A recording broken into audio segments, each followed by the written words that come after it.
Good morning, traders. How we doing out there? Who's ready to get back into the hot seat? It's another hot day right here on TTP Live. We're ready to look into the market, trying to find some trades. I'll tell you what, making some good cash this morning on rocket to the downside as that thing it keeps rocketing down here, and maybe should have held on a little bit. Now this thing's down another 60 cents. But hey, been doing pretty good this morning, starting it off right and taking some shots. And I'll tell you one thing, we ain't going to stop today, guys. We're going to keep taking some shots out there. We'll see what's going on. Another small name, BDRX, catching my attention there. And then CKPT, a lot of these going on. TRVI, there's a lot of action going on. Finally, the small caps moving again. Market started to move up there and then quick sweep right back down almost towards Friday's lows. So things are not looking good. It's might have to be a red light background until we start to change things. I'll tell you what, we need a green day, guys. This show is slowly but surely turning into more of a red light. Danger, danger, danger, stranger. We'll see what's going on, guys. Let's take a look at what's going on right now. It's looking good at the moment. I think we might need to be in the red light zone for a little while until we can get this market to go green. Let's take a look at what's going on. Let's go to the playbook. Let's see what I got up my sleeve. Am I bearish, bullish? You guys in the chat, let me know. Are you guys bullish this week or bearish? Let me know in the chat. Let's get it started with today's playbook action.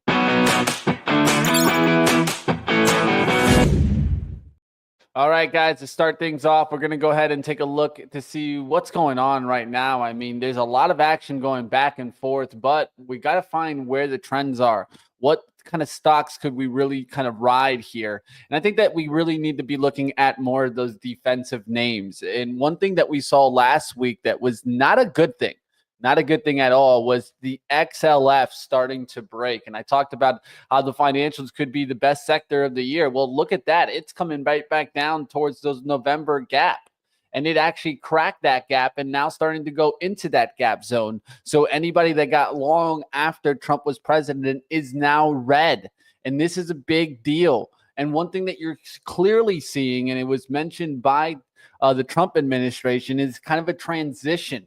This is why I'm calling the concern, right? And where am I looking for some plays here? First, I'm going to keep looking into the defensive sectors like XLP and the consumer staples, right? This has been really strong.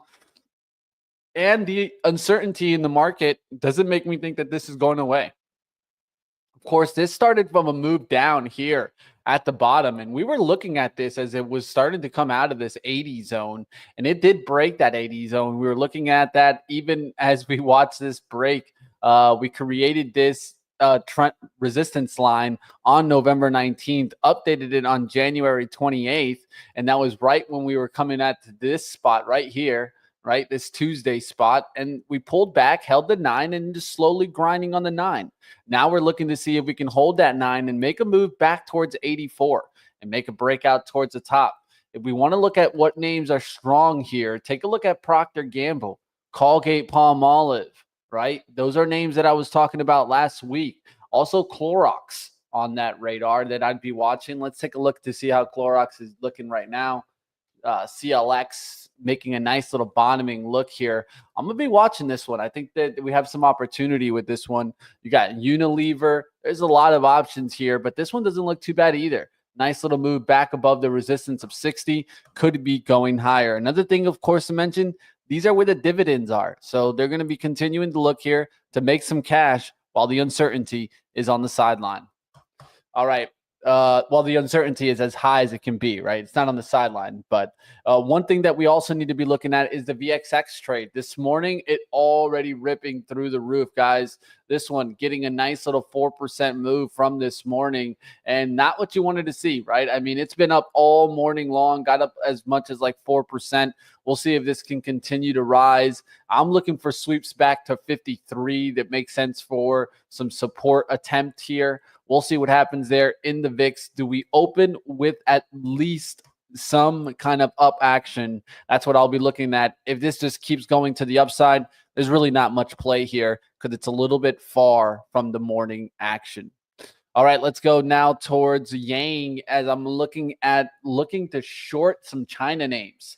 I don't think Michael's going to be too happy about that, but hey, that's just the way that I see it, at least for the time being. I think that China's been trying to make a big pump, trying to make a big move, but the overall market is starting to affect it. And yes, money is going to the emerging markets and going elsewhere. But I think that this starts to pull back. It's had 1, 2, 3 attempts towards the highs. Now I think we make an attempt towards the lows around, let's say, 35 or 34. And this is a way to play it, right? Short FXI, Yang could be a play. Or maybe I could just short BABA, right? It's already started to turn around from that 140. We can take a look to see the other China EV names not looking that good right now. I think this just shows us that we could have a little bit of a pullback action and then to see what happens there. Look how the turnaround happened in JD, right? I think we're going to get at least some test on this trade, and then we can see what happens after that. But at least for the short term, could be a nice short. Like always, guys, risk remains really high right now, so I really recommend staying nimble in this type of market, and that's so important because just the back and forth action that you're seeing right now is choppy. That's why I was excited to make some good money this morning. Rocket short. We'll talk about that on the Sunrise report on why I was short Rocket, but I got 1460s right up here. Nice looking move now down, went down as low as 1320s. My best profit there was 1373. Took out majority of it out in the 14s, right towards the support there. As soon as it got towards this 14 support, I was already taking some cash. But this was a good move, and moves like this is what I need to take right now. Is once I get the cash, take the money off. Yes, I could have got a little bit more on Rocket, but can't get greedy right now. Got to take the money and run. All right, guys, let's keep going. We'll take a look at what's going on in the Sunrise report. We'll go towards the stocks out there. We got some stocks that were included in the S&P 500 we need to talk about. Some stocks to get into the pool. I'm watching this smaller stock right now, this BDRX, looking at it up in here into the 460s, and this one started moving right as the show started. It's almost like they're watching, right? I mean, 8:31, this one started to get going, got all the way as high as about a 37% run. If you pull it from the bottom, it's close to 60%. Now we're looking to try to break through 5. We've held the 9 EMA, which is an important hold. This could be breaking through 5 and going higher. Right now, I'm not touching this on the short side. I just feel like it's a little bit too early in the trend. I would like to see it go through 5, maybe make a couple more attempts up there in the 5, and then start coming back through 485. Right now, it's holding on and holding well. All right, let's get to the Sunrise report. Let's take a look at what's going on in the market out there. Let me catch some comments in the chat. Good morning to you guys. How we doing out there? Steph, AG, how we doing? TRVI, definitely on the radar out there. We'll take a look at that. Wisdom, what's up? How we doing? The Dutch Bros, let's go. Gear up. Yes. Actually, Dutch Bros has this coffee, guys. It's called the 911. And it is crazy. I've only had it once. I can only say that I had it once, but it's 4 shots of espresso. I think they even throw some Baileys in there, man. They give you some Irish coffee. I mean, it's just a crazy coffee. The Bros 911. That's what we need right now. Pinkies on up out there, guys. Where's the wolf pack? That's what this mug's all about, guys. Where's the wolf pack? You guys are my wolf pack out there, and we need to keep it going, guys. I'll tell you one thing. We need to get a little bit more wolf-like out there, guys. We need to help each other go out there and hunt that food out there, guys. Let's get together. Let's take a look at the Sunrise report and see where we're preying on this morning.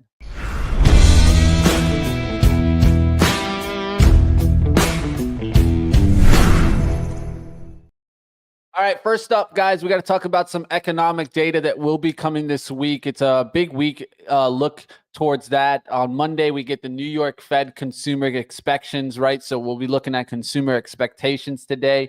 and that could affect markets. It's nothing really moving. The real moving reports come on Wednesday, Thursday, and Friday.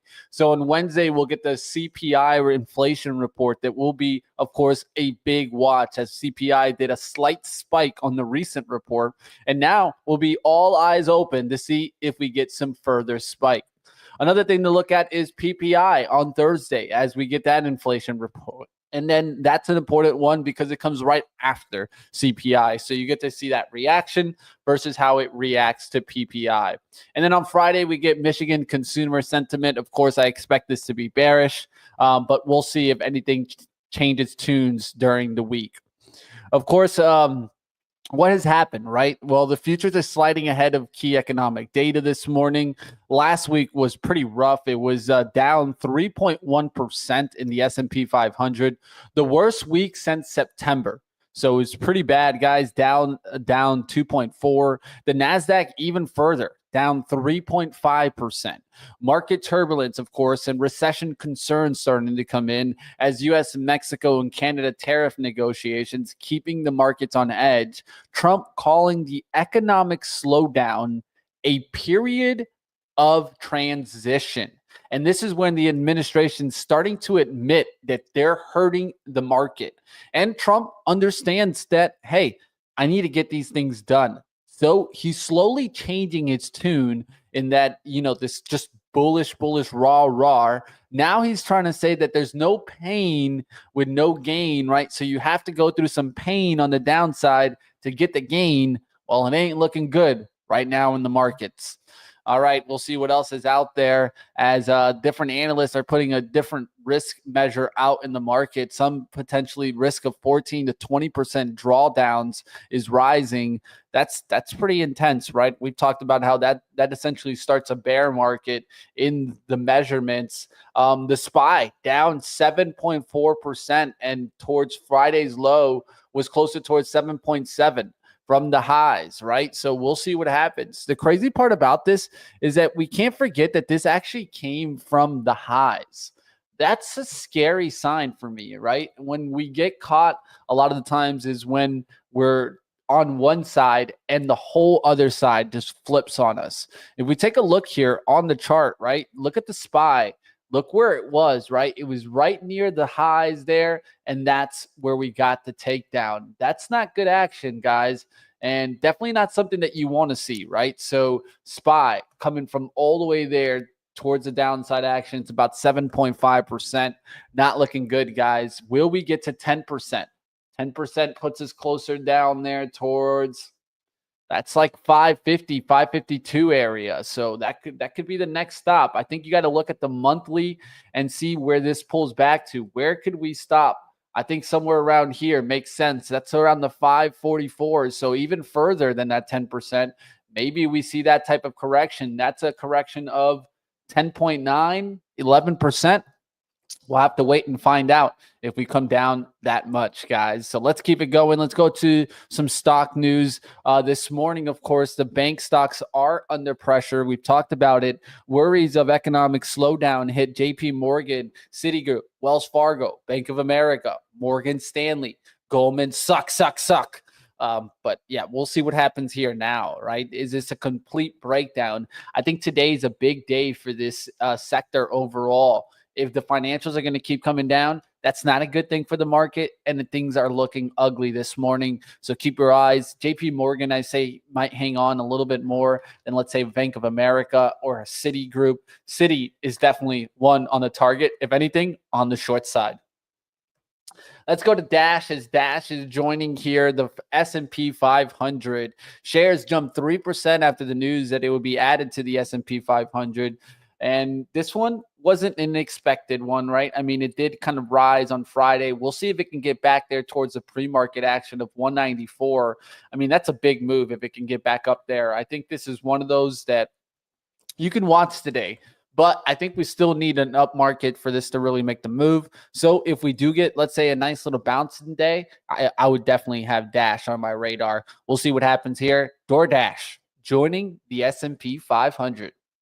Let's go to Redfin, as this morning, guys, I was watching the news. I was looking at the tape, and out of nowhere on my scanner, RDFN starts to jump up on the scanners, guys, and it jumped up real quick. I watched it even before it made this 9 move. It was still on this first candle. It was going through 8, and then I'm like, why is Redfin jumping $2 here?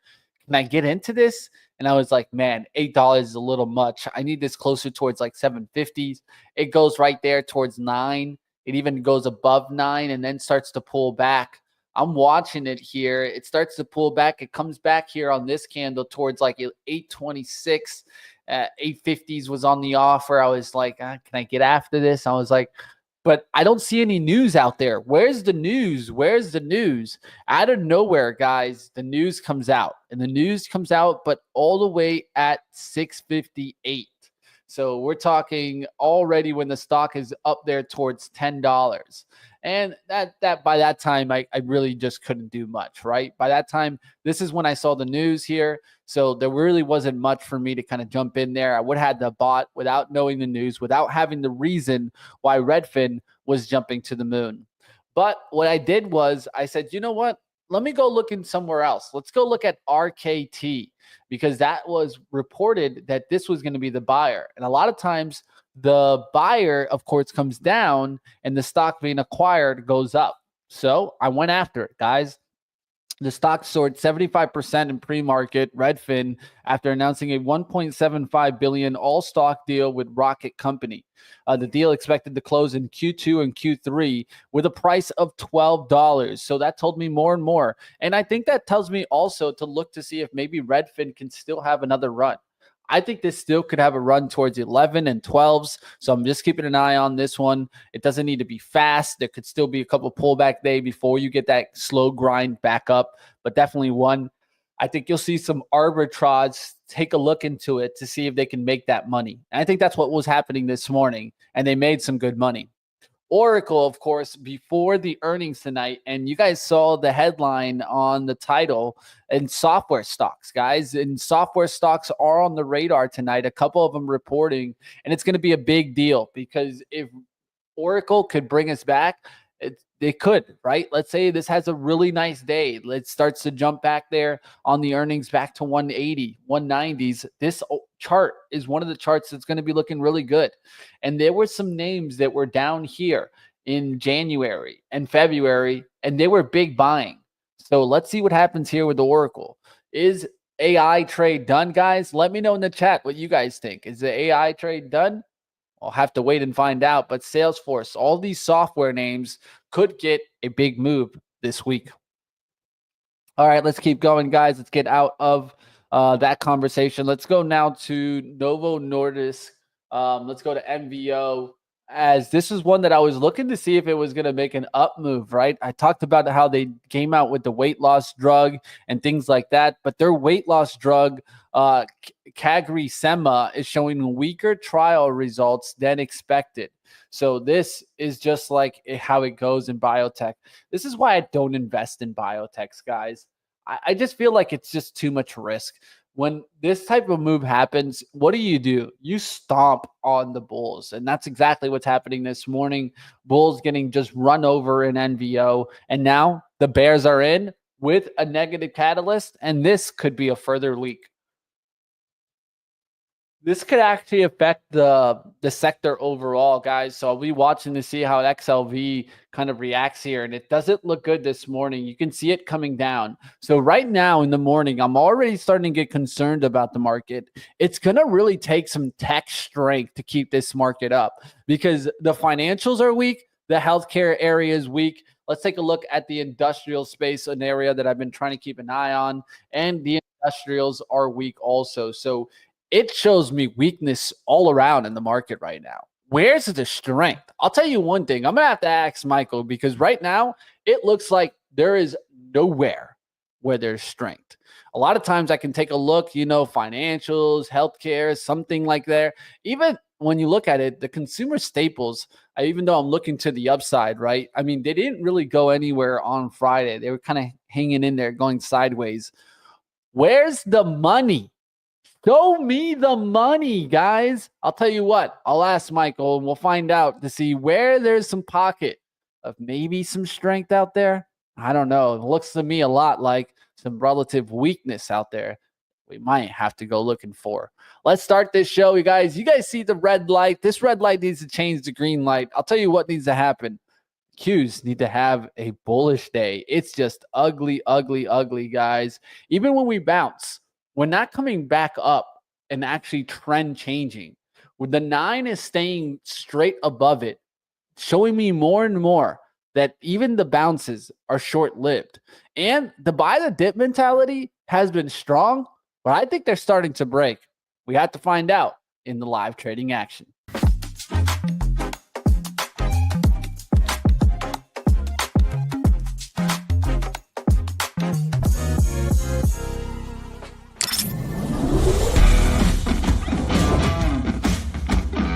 Hugo wants 200, baby. You ready to get back to the trading action? You aim, you shoot, and make money. It's going to be a great day. You guys know where you're at. All right, traders, let's get it started. You guys know where you're at. It's Trade the Pool. Let's bring on the man himself, Michael Noss. Let's take a look into the market. What's going on? How we doing, Michael?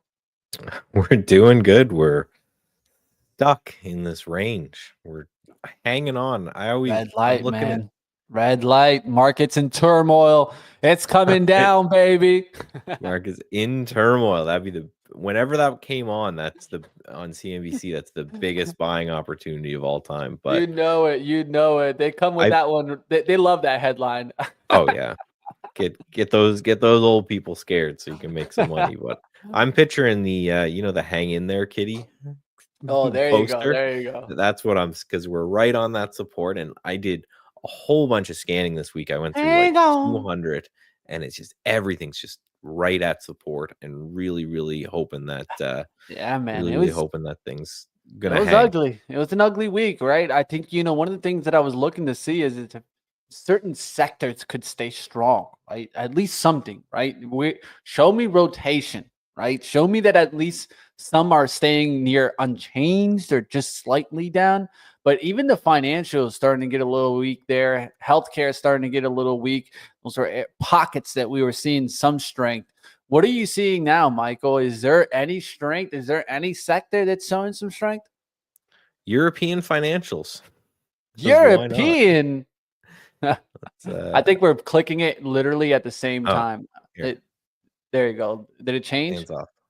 No. Let's see it. We're having some issues. Yeah, StreamYard with the new scene portal. Before presenting, remove another. Oh, so I got to remove you first and then add mine. Oh, changing things up on us. I don't like that. Yeah, no. Come on, StreamYard. I told you this already. You can't go beta without giving the option. Go guys, back. We had a good thing. We had a good thing going. Who's running product at StreamYard? They don't understand, man. When you bring new features, it's like bringing new features to traders. You're just gonna upset people at first. You gotta know how to bring it in slowly, right? Phase that in slowly. I should notice. Hey, all right. So what do we got here? Tell me where this strength is, if there's any. Well, so not in America, but the rest of the world's doing great. So EU is European financials. Look at that weekly chart, 12-year breakout.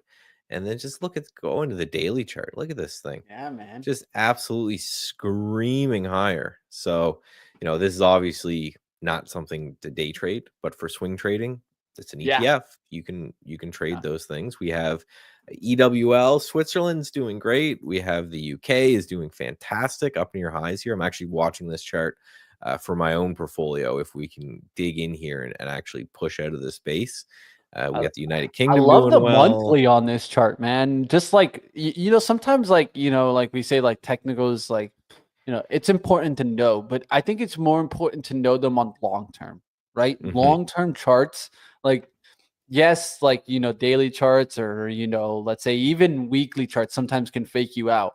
But those monthlies sometimes just look so pretty. And then you look back and you're like, man, how do I not play this, right? How did I not play this, right? I think this is clearly one of those, especially that the EU FN one. on the Mhm. monthly chart, that just looks prime time. Oh, Uh, yeah. you get what I mean? Like this just setup like monthly, and even with that fake out right on the downside where you got that real down action. Right after that, you get kind of the Oh, yeah. third up, Fluid. and Yeah. then a nice little pullback where it only pulls back like, maybe 60% of that move. And then you really got to move higher. Once we started to get back through, I think like kind of like the 22 on the Mhm. recent rally, that's where the real strength has come in. So I like that 22 as like at some point, if we see it later in the year start to break that 22, that could be the sign that the money's coming back to the US, right? So I'm Yeah. looking for like, I'm thinking here, like, how can we give like some levels that we can be watching to see when Mm. the real rally is back, right?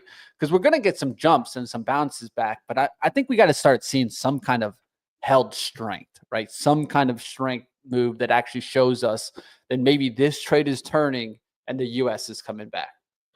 But yeah, and I think new all-time highs is gonna be the easiest way to do that on the SPY, right? Hmm. And again, if it's going to be not semiconductors that take us to new all-time highs, it's gonna take a while because that rotation under the hood is gonna have to take a long time because semiconductors are such a massive part of the index.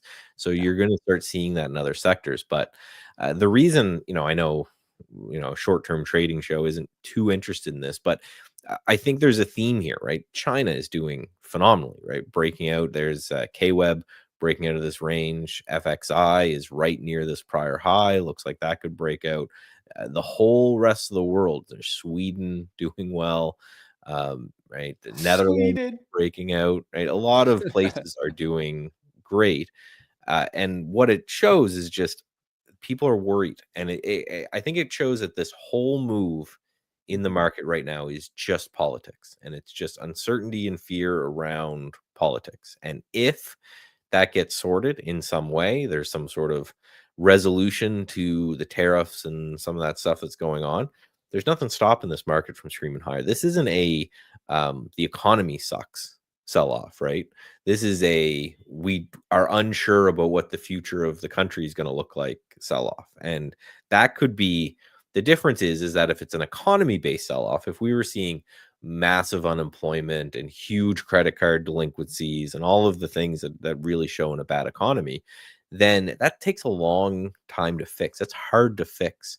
If it's just political uncertainty, well, that's pretty easy to fix if we just get an announcement from the fearless leader, and he says, okay, right, we sorted out all of our issues, the tariffs are done, we're done firing people in the government. Like if he just said, okay, I've done everything I want to do, now I'm going to focus on this other thing that's not going to hurt the economy, then I think we just spring right back. It's one of those things where just showing that if it was the rest of the world, because one of those, if the US is in a recession, European financial banks aren't ripping.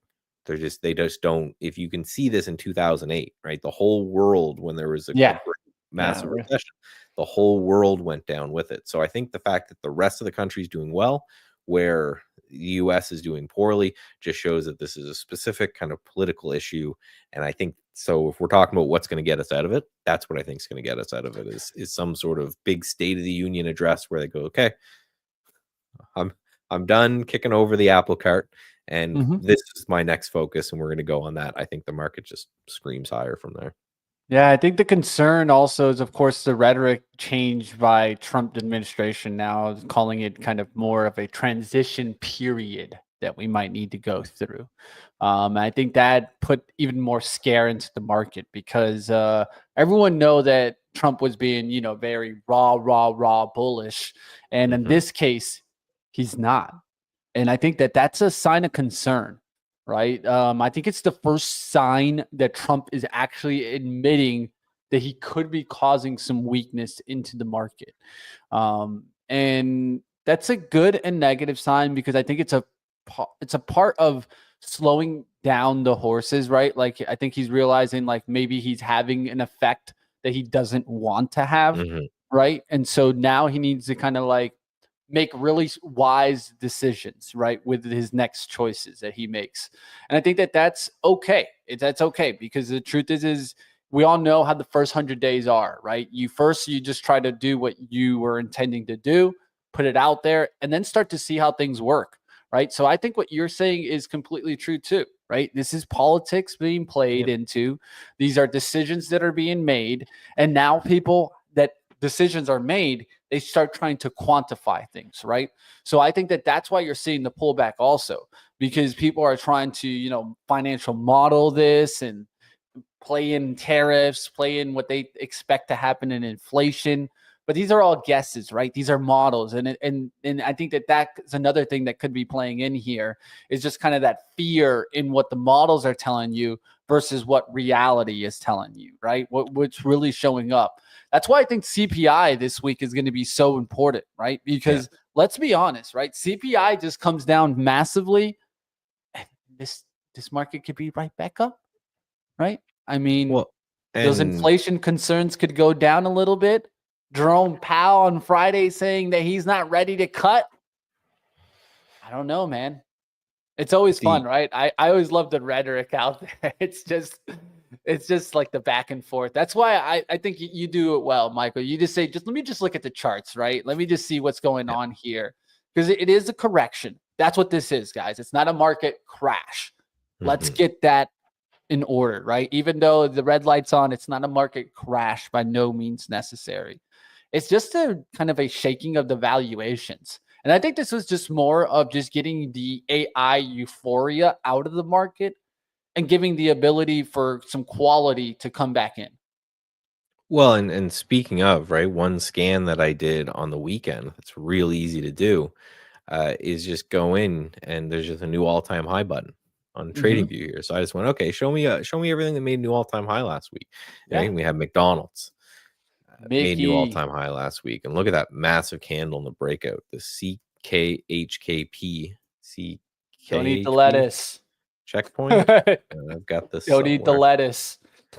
Um, but yeah, there's a lot of different index. That's actually where I found eFund. There's a lot of different plays out there that were Yeah, hitting new all-time highs this week. It just shows that it's this important. is a rotation market. It's just harder because the biggest parts of it are getting weighed down, and the parts that are the most fun, right? So we have like lunar just falling apart, right? That's your whole. So you had quantum computers crashing, and then you had AI going down, Oh and you had yeah. this whole space thing going down. So the This stuff that a guy, lot of us this guy play Kramer saying are Rigetti's a penny stock. Kramer well, just buy trying it, to buy crap it on then. Rigetti. How do you crap on Rigetti now, man? That's what I don't understand sometimes, man. It's like, dude, who has a big short that paid you to Mm. crap on it now, right? I mean, you couldn't crap on it when it was $20, but you can crap on it when it's 10. I mean, hey, that's just Well, how yeah, it and goes. so right, CHKP cybersecurity stock new all-time Yeah. high. Not a Kroger bad one. In Kroger. new You know which one all-time I was high. thinking about? I was thinking about Sprouts, man. I'll tell you one thing. I've been hearing more SFM. and more, yeah, more and more Yeah. mentions here from like people that I look around that are mentioning this as their favorite grocery store. And it's been an amazing ride. This is Wow. the best Whole Foods that has ever happened. I'll tell you that. That's what you compare this to. This is Whole Foods, but a lot better, guys. And I think this is one to think about. And I look back and I'm like, man, of course, in 2024, you would have loved to have this name. Mm, But the $30. earnings have been, really kind of jumping. I think you got to wait to see maybe a little bit further pull back to the 200. But this is one that's interesting to me. It's had a nice little haircut. Kroger's is doing well. I wonder what happens with that Albertsons deal. Look at Albertsons, how it's kind of propping up that ACI chart with Kroger's. I think it's interesting to see it starting to kind of making this up move Yeah. towards like this big gap. Remember this had this news like way back then, and it's been kind of sideways. There's this huge gap to the left that we're starting to work our way in. Well, and just to show here, while new all-time high is important, is this is Mm. a presenter view. That make it big? Yeah. Yeah, yeah, So I this is got just it. a simple back test, right? It's a strategy that I'm working on for my swing trading. Just buying stuff that makes new all-time highs and then putting a trailing stop on it. And I would love this. I would like this with the hourly strategy, right? Combine both yeah. of that, right? Like use those new highs, look for quick sweeps to support, buy it there. I'm Well, more and than so this is willing a back to, test going all the way back to 1990. So it shows, right, the green line's the equity curve, the red line's the SPY. So just you outperform the market buying new all-time highs. Now, the win rate on this thing is sub 50-50. I think it's 37% win rate.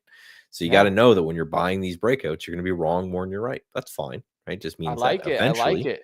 This is a you good one. know, it makes sense. So that's why I just started to go and looking at all-time highs.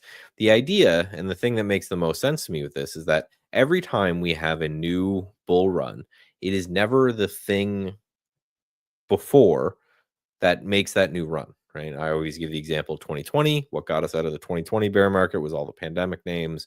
Then we had the 2022 bear market, and what got us out of that was AI, right? You can go back to the great financial collapse, and it was tech that got us out of that. So it's always a different theme that gets us out. And by buying new all-time highs, the way I look at it, and the way I look at the strategy, is you're kind of fishing for what's going to be the next thing. Because the idea is that when the market pulls back, when we hit new all-time highs again, you have hopefully, because you've been buying new all-time highs, you own the things in your portfolio that hit new all-time highs before everything else, right? Imagine, and a lot of people, they kind of scoff at buying something at all-time highs because they say it's extended. Well, that would have meant, right, buying Nvidia right here in 2020, right? And $7 is the split adjusted price, or buying it again at all-time highs right here at $37, the split adjusted price. You can see the kind of massive pushes that you get from there. But after a bear market, buying those things as they're breaking out, again, there's statistics here that is something that makes absolutely perfect sense. So it's what I'm going to look at just to see. And if it's not one of those things that we potentially even trade them, you can maybe get a theme, right? From McDonald's and Kroger, and if Sprouts turns around, then right, maybe it's homegrown food inside of America that does well. If it's with that Checkpoint software, maybe it's hack or cybersecurity plays that bring us out. So the idea is by buying things that are hitting new all-time highs, you also have a good sentiment shift. If it's hitting a new all-time high, everybody who's short's wrong. You don't need to hunt, right? You know that if you're short and it's at a new all-time high, you're losing money. And everybody who's long is right. So it's very easy to say, okay, this is a sentiment stock. This is a stock everyone cares about. And before its pullback, right, TEM, new all-time high, and that just had a quick little break. But these kind of names are interesting to me. So that's a strategy that I may start to employ in my own trading. I have more testing, robustness testing, and that kind of stuff to do. But yeah, and that's what I'm looking for when the market's not selling off, but when the market's just hanging out at support right now. So I'm always just asking myself is where's the relative strength? And by finding something that's hitting a new 3-month high, 6-month high, 1-year high, you're going to get a giant list of names that are doing well. And then you just go through that list and you either buy those names or you look for themes based off whether or not you like them. I think this is awesome, guys. I think these are the kind of stuff that if you guys are out there looking to kind of learn a little bit more, maybe it's the swing trading side of things or whichever way you're looking at it. I think it's very important to look into strategies like this. I think that too many times you'll hear people kind of mention about like buying support and things like that, and just more dependent on your strategies.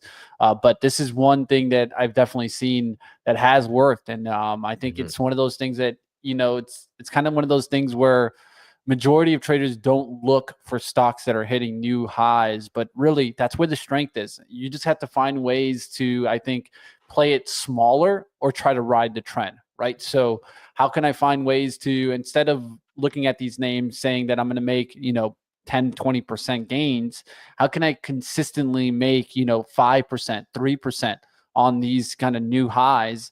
And that could be a really good play within itself, right? Because at least you're riding stocks that are going higher, right? Like it just makes sense in that sense.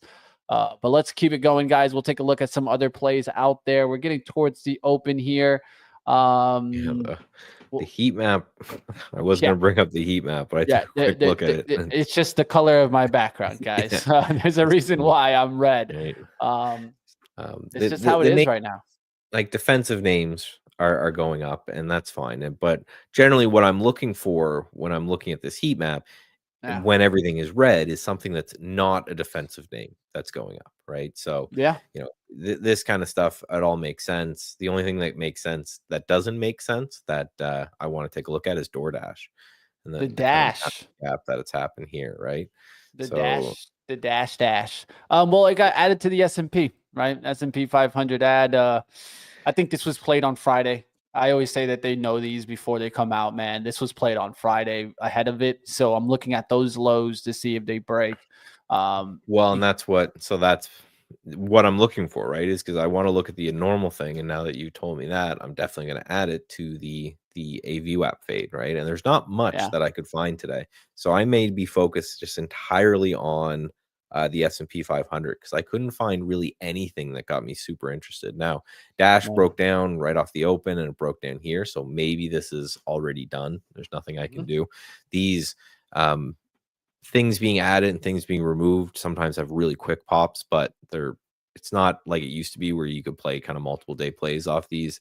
Yeah. You know, the systems have just gotten too fast. But other than that, there's not a lot that I went through. So NVO is gapping down and selling. So this is one that's very interesting from the long side if it can get back above VWAP.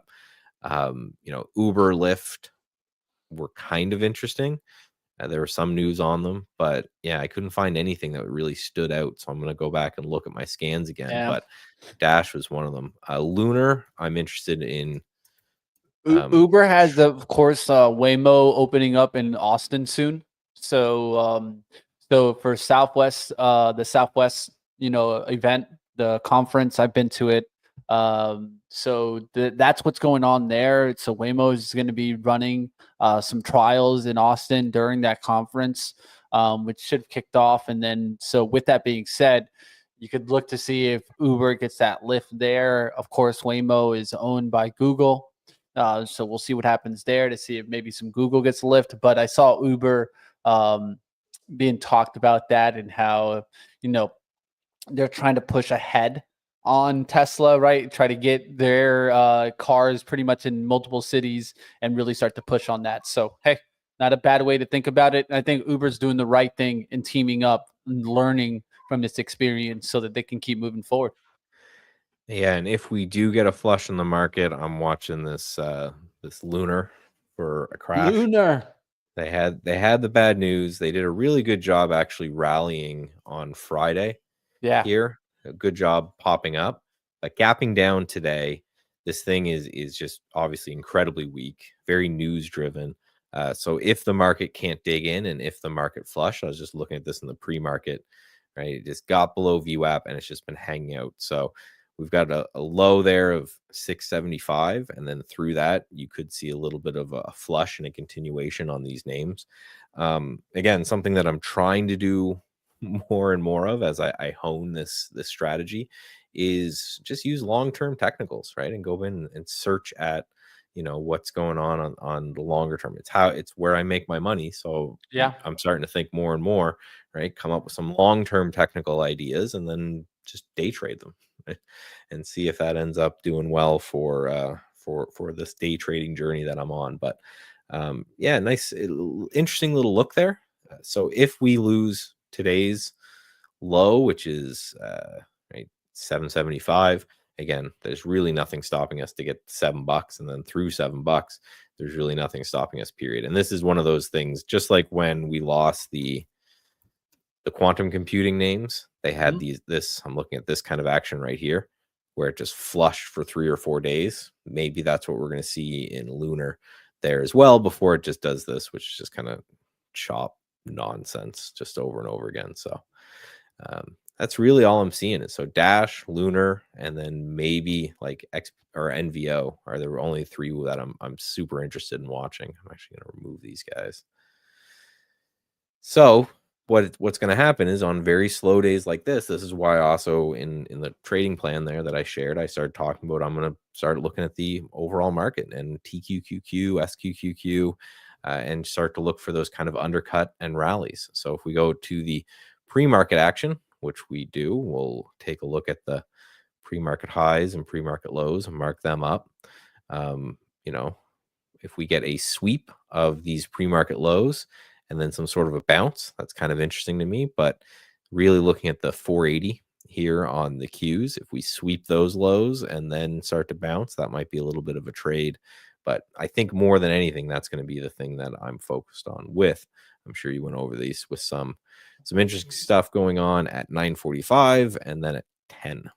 So, Yeah, we got some data come in today. I think today will be a little bit not the biggest concern, but of course CPI. Once CPI comes in, be a little bit more concerned. One area that I'm looking at right now, and it's just I don't think it's a big deal right now. I did see that there was some like U.S. oil tanker and cargo ship that collided in the North Sea. So that could be having some pressures on oil today. One thing that I saw mentioned, and it was mentioned by a trader, was that there was some big prints in oil stocks last week. So is this something that, is it coincidence? Is it something that, what was done? I'm not stressing about that, but I'm stressing about maybe we can find a trade here because I'm looking for some type of strength that come out of this, right? What's going to happen here? Is it the market continues down and oil comes up? That could be in play, right? It's definitely hit hard. It's in near support zone.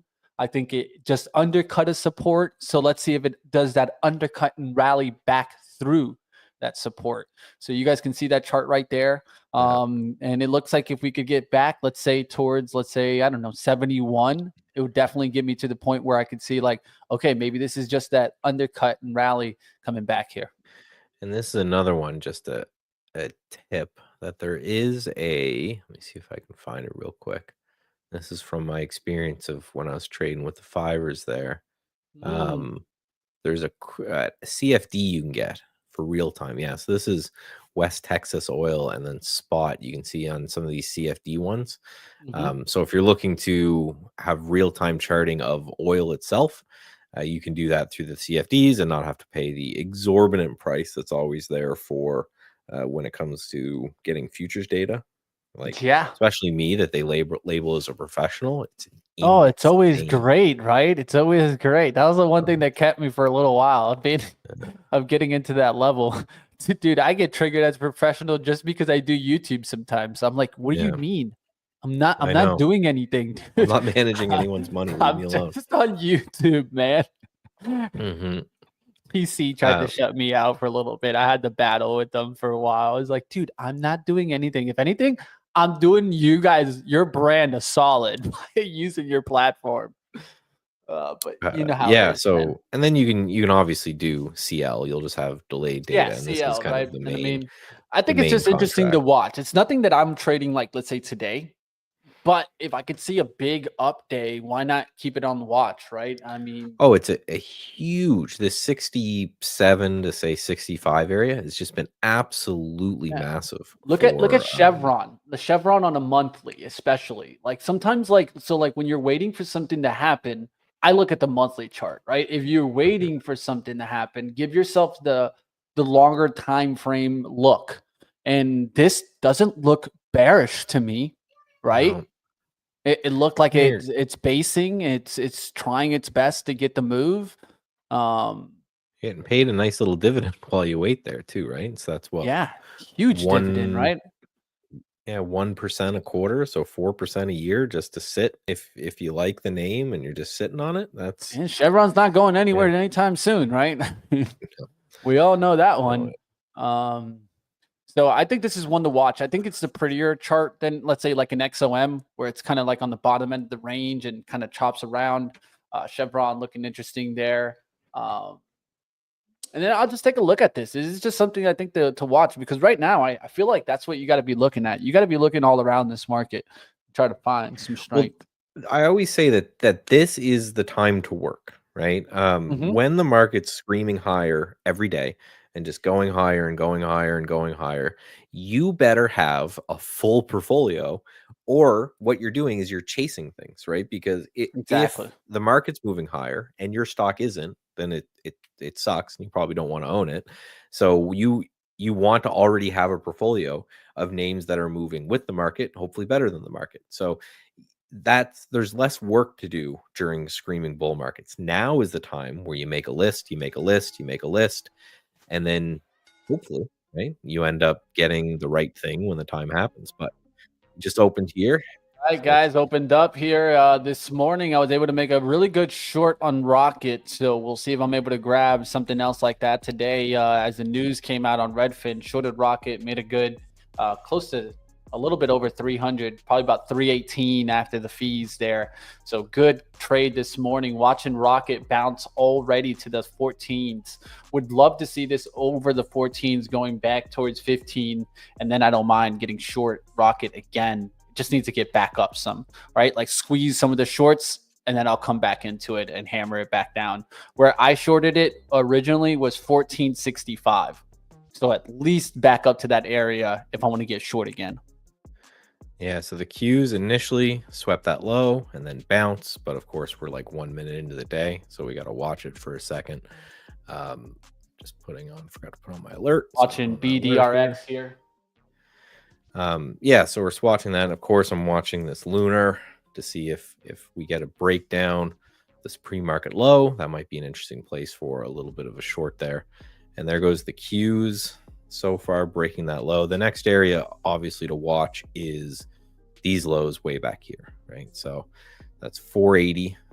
And we'll see, right, if we get an undercut here and a sweep back through VWAP, I think that will be a trade that I'll take.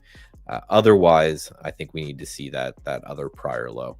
Again, we've done this a lot on Mondays where we have some sort of gap down and the market just rips up in our face, and we have a gap down and the market rips up in our face over and over again. I just want to see if today's the day. And again, for me, that's going to be, do we get a break and a hold above VWAP, some sort of play there, or ideally we come back down lower and then we sweep that price. So DoorDash just all right. DoorDash, the dashing it. Intel, red. nice little pop out the gates, but it's a small one. It's not big. AT&T down to start the day. That's of course a dividend chase. Communications have been doing decent at least. It's not a sector I trade often though. Lunar is breaking down there. Didn't really give me a setup. This would be just something, again, I'm watching because I like the idea of, I'm always looking for new setups, right? So I need to, talking about how this is one of those things where I want to set up something on longer term charts and then focus in on shorter term. So what we're looking to see is if Lunar will break the lows there as well. So if that's something that occurs, then great. NVO continues to sell. This is something, again, I'm looking for a bounce later. Dash just gave no entry, just bam. Red to green, or green to red right away on this name. So I'm going to be spending, I think, most of my day watching the Qs because I haven't found too much. Even Steph there only gave one idea of her craziness. ATCH. That's not even, you know what I mean? For what you normally play, that's not that crazy. I expect more. And there'll be times like this, right? There'll be times in the market where things just aren't as wild as they once were. So yeah, I'm watching right now Redfin. Of course, the buyout price was 12. It's still trading in the 10s, so it just seems interesting as a play on that. Of course, this morning, I wish I would have been able to get the news when it actually came out. Someone knew it, though, I'll tell you that much, as Bloomberg reported it at 658, and by that time, it was up 68%. So I was like, yo, man, come on, man.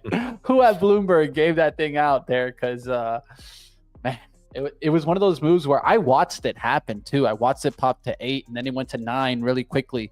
But I was there like a deer in headlights when I clicked on the stock and I see absolute zero news, right? Like for Redfin to be moving that much, it's like 60% in a minute. Yeah, there's some news. I was just searching. By the time I found out, I just shorted Rocket because that was the one that was bouncing and it felt like at least gave me an opportunity. Redfin coming back here to $10, just held the $10 pullback. Can we go back to 11? Can we go back to 9? I think both plays are here. I think this is one stock that's going to definitely be moving all around. Yeah, and that's one to quick scalp, right? Because it's never going to go to 13, right? Because it's not 13, that's for sure. It could just be a couple of days also where it chops a little bit and then slowly grinds to 12, right? It doesn't have to go to 12 right now. And that's what most of the time happens. You get a discount to buyout price. Again, there's merger arbitrage. You can look up. That's a way that people trade it, but it's one of those things that it's you're looking for low percentage gains, so you need a lot of capital to do it.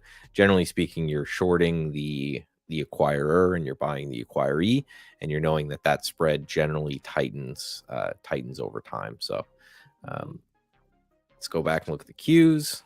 Big short put on there on BDRX. It looks like it's about to go in a down halt, and there is about 39,000 shares there on the 376. So yeah, they loaded up that offer. Like, one thing that can tell you, like when you're starting to see those down moves, that something's really coming in, like somebody's hitting it. Well, this is somebody getting short, and then what they do is literally they're like, I'll take any size almost on that. So I can't believe I got to remove you.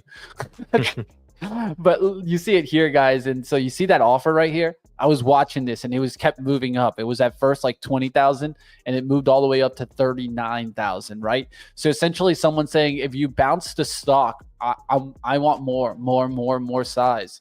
A lot of times they're hitting it, and I watched it get hit there through the 4, and then it started to get bigger, right? And so that's what you want to be looking for. And there was a little bit of a flush down into the 4,000 shares, and it started to really get bigger, 5,000 shares at the 85. So they started to hit it bigger and bigger. And as it starts to get down there, one sign that I always look at to see if this is jumping up, right? Is there huge offers jumping up as soon as the stock starts to bounce back? That's still a little bit concerning there for me. Definitely somebody trying to drive the price down, and now in a halt. And I could see it getting into that halt, and you could see some of that sizing still filling. If it was trying to bounce, it wasn't getting it. So yeah, the Qs broke pre-market low, tried to come back up here to bounce, and it looks like we're failing from that area. So tried to, again, I'm watching this level right here for a potential long above this zone. But if we don't get it, obviously no trade to be had, right? You know, and then again, Lunar is continuing to sell slowly here. Again, I think the real test is if it gets to $7, what do we do there? Do we flush that low? Do we flush the low from the bad news that happened? Or is this just going to be a little bit of an inside day? For me, I look at this and say, okay, they tried to rally it. Everyone who bought this rally after this gap down, if we end up breaking the lows there, there's got to be a lot of stops in that zone. It's going to be a lot of people waiting and just said, okay, I bought this gap or this bounce on Lunar. If it holds, then I'm just going to put my stop right there. And it's a great little play. I mean, if the news was overdone, then you get a nice rally. Maybe you get a rally to 10, 12, whatever, and your stop's at 7. So that's just one kind of shot that we need to take a look at and see what happens. If this ends up fading, again, I'm looking for some sort of a maybe break back through VWAP and then fail or something like that, but I'm watching that pretty close. The Qs, again, just basing between these two zones. Again, this line is pre-market low, and this line is yesterday or Friday's low. So that zone, I think, is very interesting. Taking a shot on this Redfin really quickly here, guys. Long here on the 10-20s, looking for a move towards 11 and a little bit higher. Let's see if we can get the move, and it just starts to jump here, get towards 11, and then I'll sell it. Not looking to keep it for too long. I just want to ride it up here on the momentum. Let's see if it can start to get going. VWAP really is my out signal. Just wanted to stay above VWAP here. It slightly undercut it, went to 995. Now let's see if it can make the move back towards the pre-market high. Pre-market high up there towards 1095. So yeah, the Qs, again, as long as we are hard stuck in this range, I'm not really looking at too much. Let's take a look here.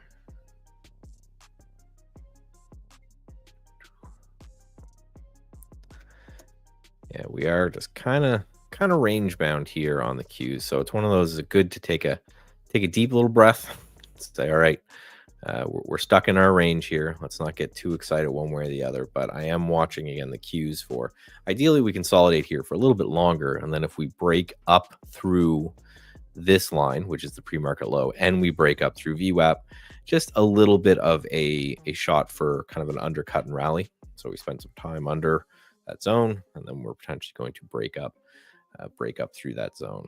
So yeah, DoorDash continuing its sell. Poor thing. The dash. And NVO is one thing that I'm watching here. It looks like it may have found a little bit of a base. That's another name that I just got a little bit of an eye on. If it can get through this level, we're going to take a little bit of a shot there as per the plan, and then see maybe it recovers some of this move back to the 2-day.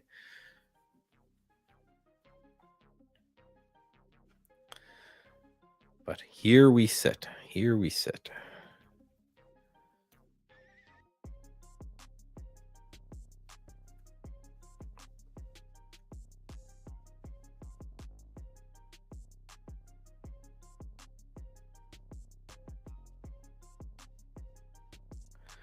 All right, I did buy a little bit of the TQQQ there.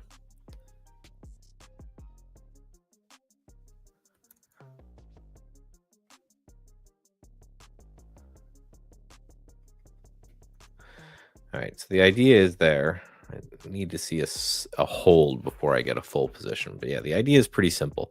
Right? If we can get above, we can hold above this pre-market low, and then hold above VWAP, then that's a decent little trade to take. If we fail here, then I'll just be quickly, right, get out for just tiny little loss, little haircut, and move on and see if we can get another little push and a hold there. And we've got, in 4 minutes, we've got a number according to, where is it here? Are we on the right? We are not on the right week. I keep doing that. Yeah, consumer inflation expectations at 11. I don't even know what that number is. It's showing a 1 star. So it's like I told you, to me, it should be a nothing burger. Nvidia jumping there, man. I think that's something to catch. So Nvidia is now at 111, started the day opening price at 109.31. So that's a good sign. Good sign for the bulls. See Nvidia get the jump. One stock that has been not at least falling as much, but falling pretty fast today is Apple. So that's just one thing that I'm catching. Yeah, Apple has been selling there. So I got my Qs because we got a 2-minute close above that line. Again, so just quick little shot here. These undercut and rallies, I'm looking just to, again, take in, get in, take a buck, get out, move on. Interesting little plays. If I can continue to do this over and over again, along with the VWAP fade, that'll be a good little 2 setups to have. So far, nothing from the VWAP fade even remotely interesting. So there's no trade at all to be had there. So, right, where do we target? The ultimate target on the VWAP fade would be 2-day VWAP, which is real high. I'm looking for more just these lows here in the pre-market. So that's kind of 485-ish.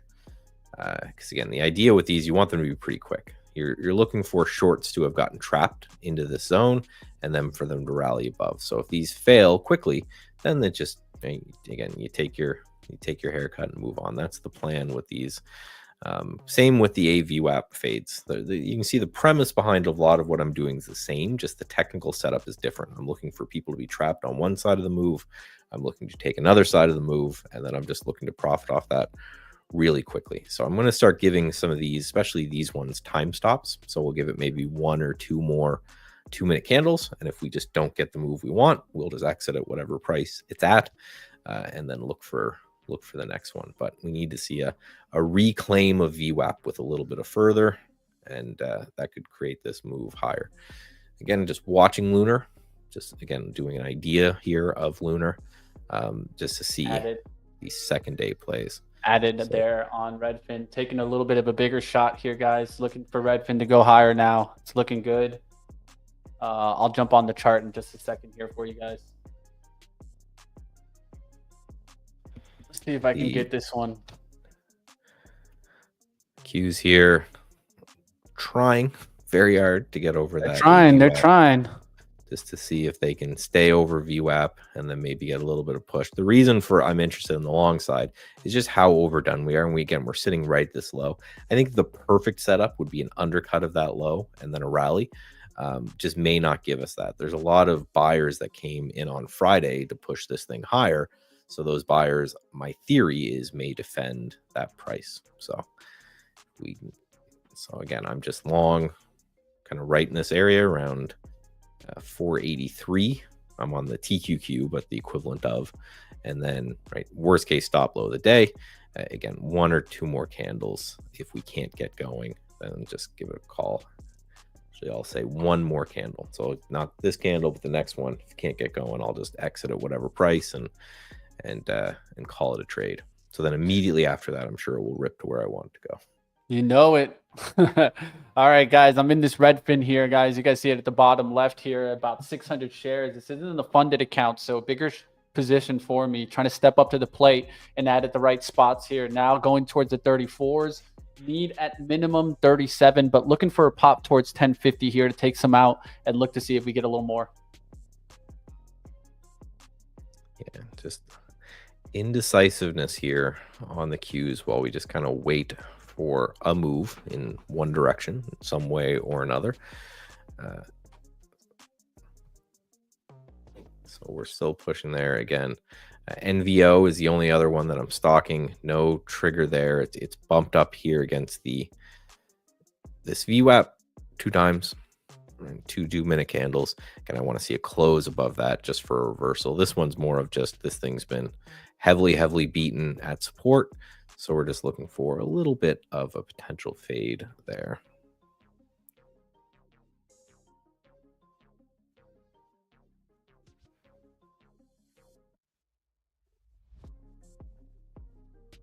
So now the Qs are not holding. So I think I'm just going to exit here for a tiny little loss. QQQ, just go back and show that. Right, came to VWAP. Now a bunch of topping tails in this area, just showing that there is no real support or no real push going on. Right, that's what I want to see with these undercut and rallies, is just a strong momentum push up through that to show that they're really trying to squeeze the shorts. In this case, they're not. And we did get our little green arrow denoting the potential long, but just nothing occurred there. So on to the next one.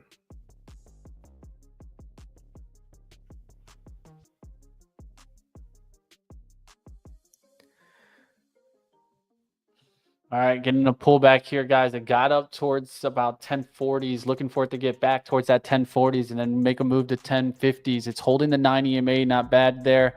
We'll look for that to kind of make the move here, and I'll show you guys that really quickly. You see the 9, the light blue. You see I pulled back, throwback look. Let's see if we get it.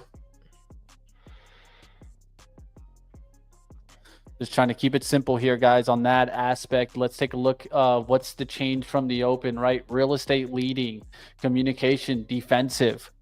It's seeming like a bearish day again, just based on what I'm seeing here. Healthcare up a little bit, utilities up a little bit. So maybe look to utilities as a dividend player that's getting some action. Technology down 1%, financials down 0.7%. Cyclicals down 0.5, not looking good there. Energy also down. So not seeing the things that you'd like to see there if you were looking for that bullish action. Yeah, and the failure that we just saw there on the Qs, right? Up to VWAP, failed, sold back down. Yeah. You want to see that not occur, right? You want to see a big push, and you want to see a big push relatively quickly. Just to say, okay, we're claiming that zone. The next thing that could be interesting is maybe we're going to go retest yesterday's low, and they're going to flush those stops, and then that would be kind of the second and last try that I would take there on the market if that did occur. But we have no idea to know if it did. So just to, again, not trading, but watching Lunar, taking another push here as well. As someone who is a swing trader by trade, I want to start swing trading equities as well, or for intraday. So it's something that I want to kind of get a little cheeky on my entry, but then set entries, set stop losses, and close them at the end of the day is kind of a perfect way, I think, for me. So I'm looking for plays like this that I can kind of make a theory of and look to see, are they going to push these stops, right? The low of this was 6 or 705. They push stops, right? Is that maybe a 50 cents flush going on there? And then again, the Qs back into this range, just chopping about. Feels like we're waiting for something. It's one of those that feels like we're waiting for some sort of market report, but we know there's no market report coming today. So we just need pure price action. Going for a shot here, guys. So yeah, this Redfin is interesting because it's really about the market trying to think of what the probability that this deal is going to get blocked, right? That's what's gonna move this price now. Is if they think, and I've heard this a lot, that the new administration is supposed to be very pro M&A, then you think there'd be less of a chance that the deal would get blocked or fall through in some way. But yeah, merger arbitrage is definitely an interesting play that a lot of people do, because you'll always see every single time, you guys can go back through history and watch, there's a buyout, the stock will gap under the buyout price. And then over the next days and weeks, it slowly grinds up, because the idea is the closer you get to that buyout date, the less risk that something bad will happen. So there's whole funds that will just buy stocks below the buyout price, and then as it nears the buyout price, they sell it, and then they look for it to come down and below the buyout price, and they're just making the bet of that the buyout will go through. And then what happens is it's one of those strategies where 90% of the time you'll make money, and then 10% of the time there'll be some announcement that the buyout is being blocked for whatever reason, and you just get completely slapped. So it's it's an interesting way to play, but there's a lot of ways that are doing it. Ooh, a little flush down there on the Qs, quite a little flush lower, and that happened quick.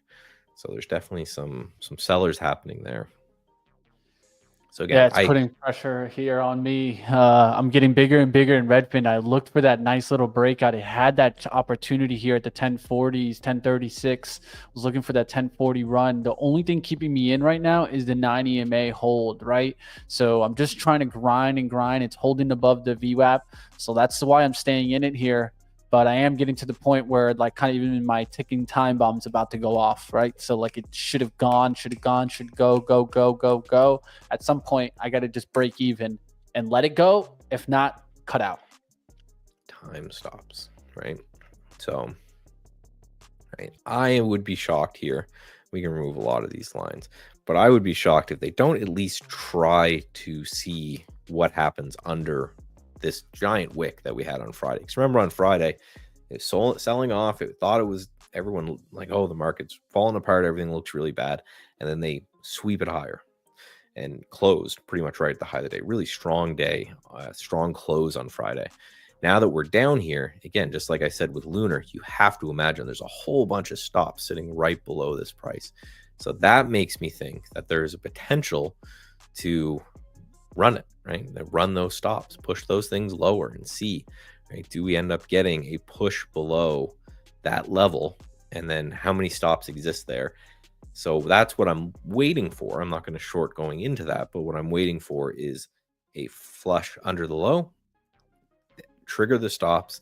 And then if we get another quick reverse higher and a push higher, then that's the trade that I'm planning on making there on the Qs, right? Or the TQQQ, where we end up moving a little bit higher. Take a look at the SPY, holding up relatively well as it normally does. Because again, this is a tech-centric sell-off, right? Everything's selling a bit, but we're barely under pre-market lows on the SPY, and we are nowhere near yesterday's low on the SPY. But again, the Qs relatively weak because, right, the AI play getting hit, and there we go. So we just lost that on the Qs, and now we are below the second line, which is yesterday's low. So below that low, now I'm looking to see, give me a couple minutes below that low, and then a nice sweep back up over, and that will be interesting.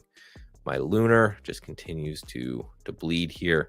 So again, this is starting to become quickly, again, a setup that I may play with a little bit more, just because this could be a longer term setup. Looking at how I would have traded this while I'm building this setup, would have probably been a short under 750, and then a stop like way up at $8, and then just close at the end of the day. Because if I'm right and it flushes this level and it flushes this level right here, then you could have, you know, $2 or so of a win for 50 cents of a loss. And again, looking for big sustained moves. Idea is to build a portfolio of maybe 2 or 3 of these setups throughout the day, and then just walk away and wait for some sort of close, and over time end up doing well. So undercut and a pretty quick rally there on the Qs. Don't trust this one. Could be interesting, but now if we get back kind of up and through, hold on, which one do you not trust? This bounce, any you know bounce. how it goes. You know how it goes, guys. As soon as you don't trust the bounce, that will be the one. Yeah, but yeah, that's how it goes, man. I'm waiting for my setup. The other thing I'm watching to kind of play this is just the UVXY. Right? I want to add that to the list as well. You're not seeing as much of a pop in the UVXY as you think you would, assuming that the Qs are down so much, right? So this seems to be falling a little bit quickly.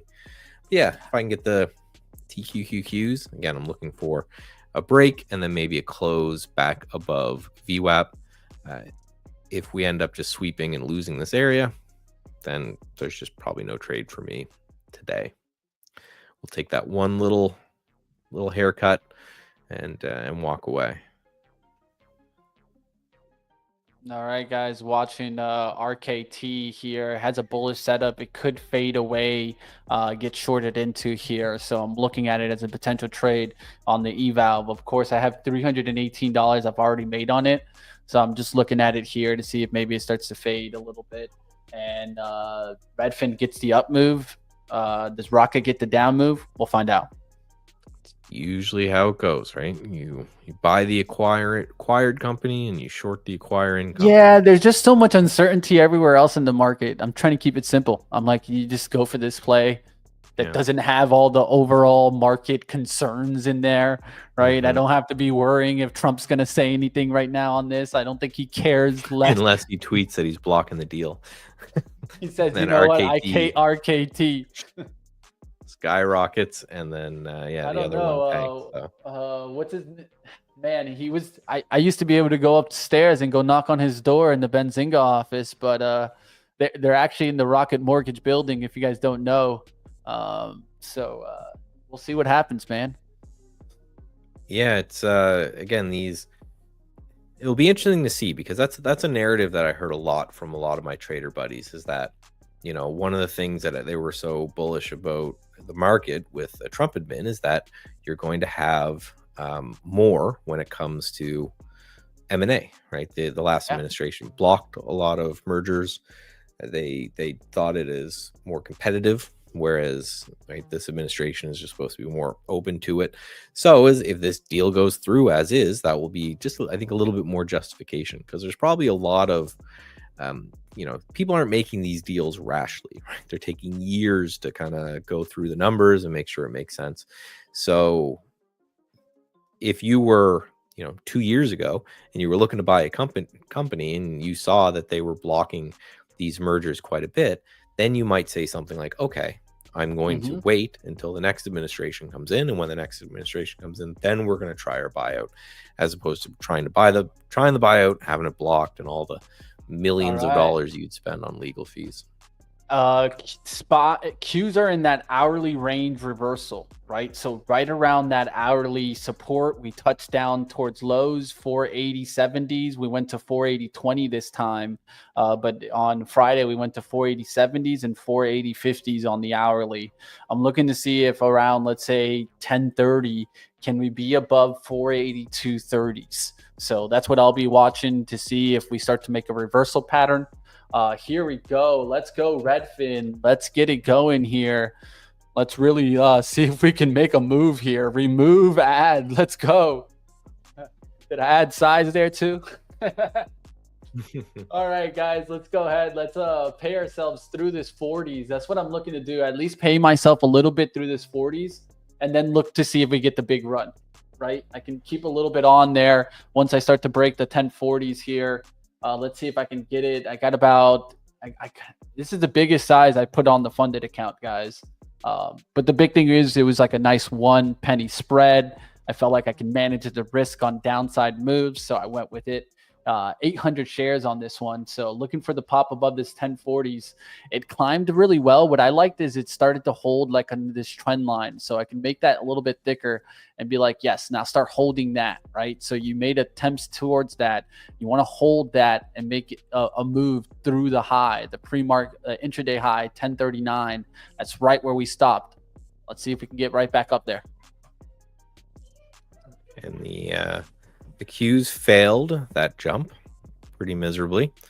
So I'm gonna go back here, right? So we tried to rally and then we're failing back down. So we're back below yesterday's low, hunting a little bit more stops, see if maybe we see some flushing going on in that area. The SPY XLP is starting not to join doing us, too bad. but XLP not doing too bad. Let me take a look at Clorox. That's one name that I was thinking about trading this morning. Another one, Unilever.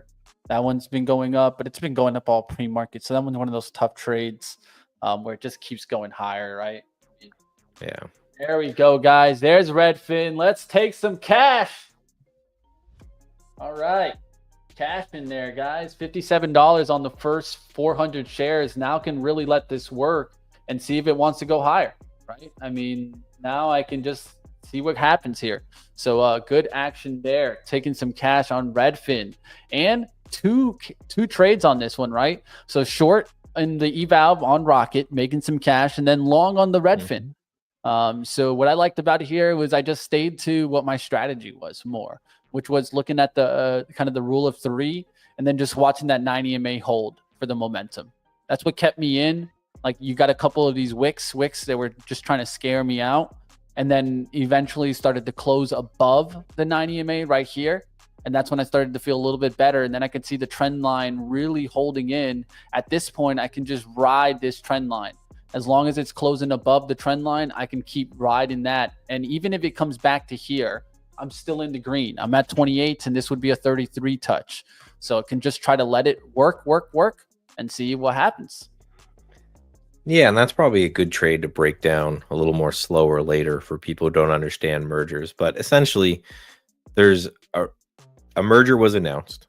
So now the question is, will it go through? So there's a bit of a risk premium between that $12 price and where it is currently. So it won't hit 12 today because there's people that are looking to sell before then saying, oh, I can take off. Think of it. If you woke up this morning and you said, okay, in 6 months or 12 months, once the lawyers are done with it, RKT is going to buy Redfin. And you saw it and you say, well, it's 10% under the buyout price. Do I wait that time and take that risk of it being blocked, or do I just sell it now? So that puts a ceiling on it. It won't go above 12. It won't go to 12 today, but also has a floor on it now, right? Because if it's getting bought out in a couple months for $12 and the stock's trading at 8, you'd be kind of dumb not to buy it, right? Unless you had some real strong belief that it wouldn't happen. So this is what this merger arbitrage game ends up kind of being, is I'm going to buy the support, sell the resistance, right? I'm going to trade inside of this range, knowing that this stock, unless some news comes out, has a floor and it has a ceiling, and I can play that range. And you would be shocked. I know a couple of the guys over at Traded TV, a couple of big prop firms, they just play that game. They say, okay, well, I'm going to buy it at the support and I'm going to sell it at the resistance. I'm going to do that over and over again. They'll do it for weeks, and the range just tightens and tightens and tightens. And they're trying to make a couple pennies here, a couple pennies there. 10 cents over and over and over again ends up being a really good trade when it comes to these things. So cut out there, guys. Break even on the rest. Gave it the chance to go to the above to the 1050s and just couldn't do it, right? So it respected the line. I'm out. Took the trade. It's a winner. Yes, maybe could have made like the full gain at the top. That's where I sometimes look back and I'm like, half gain. That's the where I didn't want to get greedy, so I took a half there. But I'll review it like always, guys. I think it's very important. Review what your thinking was there, and I felt like I could just ride the trend. So I rode the trend. I got out there. It happens. Let's see what happens next. We're Q's down here. Yeah, Q's down here. That's getting me excited to short Rocket here, guys. So I'm gonna go in after this one and try to scalp this one on the short side in the eval. Let me see if I can get after this one and make some gain. Yeah, so lunar again continuing to tick down. We have the Qs, right, pushing lower here. And I think that happened because the SPY finally gave low of the low a day. It was holding the low of days way better than the Qs and holding up much higher. And then that flushed as well. So now the SPY, the second line I have marked, is Friday's low. So it'll be interesting to see what happens when and if we kind of flush that zone. So yeah, it's not pretty. Market is trying to scare some people out here, I think, and I can't blame them. I'm sure a lot of people are on the scared button seeing this action, especially after Friday's like little rally. They came in on Jerome Powell, and market saying, "Forget you, Jerome Powell. I don't believe it. I don't buy it. I don't buy you. You can't cut game. Trust me, the market keeps coming down. They're going to get pressured for this meeting coming up, not the next one. This pressure is going to start to come. You don't think Jerome got a call by Trump after that interview? Oh yeah. He gave him a call. That's one kind of bullish thing we always need to keep in mind in this market is we know the most powerful dude out there. He's not going to let this thing go down 30-40% on his watch, right? He'll do tweet he'll storms do whatever it and takes. he'll bully J Pow. He'll do right. He'll bend and break every rule to make this. So there is we call it a Trump floor on this thing at some point. Question is now what I'm looking for now is the same thing I was looking for on the Qs, right? This other line, this is yesterday's low. We had this big strong candle, and if we get a bleed and a smash below that candle, then great. So what we'll do is we'll take a look, but right now we came down and just touched it. So I would imagine at this point that they're going to flush those lows just to at least see if there's any stop losses there. And then if we get an undercut, a little bit of rally, then maybe we'll take another shot there. But so far we're just chopping around this zone. Taking a look at the heat map. Caused me to hesitate a little bit there on Rocket. Did not go short there at the 1402, just holding on the sideline here. Want to see what happens in the next 15 minutes. I think it's important to see what happens before 10:30. If it's still leaking by 10:30, oh yeah, I'm not touching this market. So watching to see also what happens in Redfin. It could just recover the level that I had. So keeping an eye on that to maybe make another bet on it and then just hold break even if it starts to get back to the green. So here's a question. Do you guys look at level 2? I don't. I think Mitch uses level 2 a little bit more. I use the level 2, but I think that's more based on like quick time frame trades, like when I'm looking at these penny stocks or fast movers.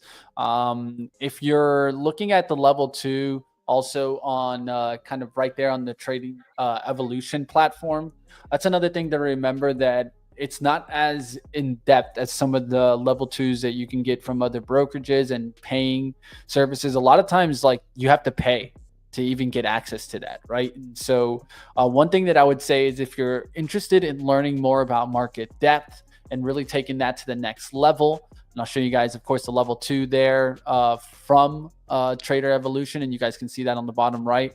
I use it also, but the one thing that I would say is really look into maybe getting the data yourself from a different provider, right? A different platform, or straight from the exchanges. I think it's important if you're a scalper, right? If you're a scalper, what you need to have is not the level 2. So this is level 2, right? But what you need to have is the actual book, right? The actual market depth book, the overall. You can get the NASDAQ total view. I like getting the ARCA book. If you guys don't know that routing, ARCA is definitely one of the routings I used to use consistently when I wanted to trade penny stocks. It's one of the fastest execution that you can go to. But you want to have these full books where you can see the full book, not just what's on the level 2, right?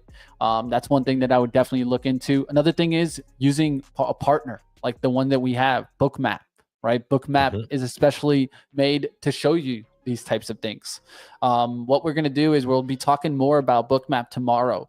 Steve is really good with Bookmap, so I'm going to let him describe a little bit more of how you can use it in trading and things like that. So stay tuned to find out more of that. Come tomorrow, team, and we'll talk a little bit more about that specifically. But I think it's important definitely to look into so that you guys can understand how you can use it And I'll be trying to record more instances where I can show you guys exactly like what's important on the level 2, because I think that sometimes you can just get like tossed to the side. It's not just about seeing big orders. Another thing that's important is seeing what shows up on the level 2 actually shows up on the time and sales. So the time and sales is like your receipts, right? You can't change receipts. Once you bought the thing, you bought the thing. The transaction's done and I can see it. The level 2 is just open orders that are sitting out in the book. These can change within milliseconds, right? So I think that you can't take what's on the level 2 as like exact. What you can do is look to see if certain things are filling and showing up on the time and sales. If I'm seeing a huge block on, let's say, 14 for Rocket right now, well, then I'd be looking at the time and sales to show me those types of things, right? Show me that there's a big order flow starting to show up. That's why sometimes I distinguish size. I filter it here in the bottom just to show me bigger orders, because I want to catch those bigger orders. I want to see 10,000 shares here and they go from 10,000 to 9,000, 8,000, 7,000. And then seeing that order flow actually show up here on the time and sales. So that's another thing to think about. So with this, I would say it takes time to understand it. It takes time to see this in real time. And it's something that what you might need to do is when you think you see something, record it and look back at what you thought was what you actually saw, right? And so I think that's the important thing, writing things down like, okay, I'm seeing this. Instead of trading on it, I'm going to record my screen right now, and then I'm going to review it after trading and see if what I was seeing is something I can draw edge on. Because that's what we're looking to do, right? Is how can I draw some edge to this?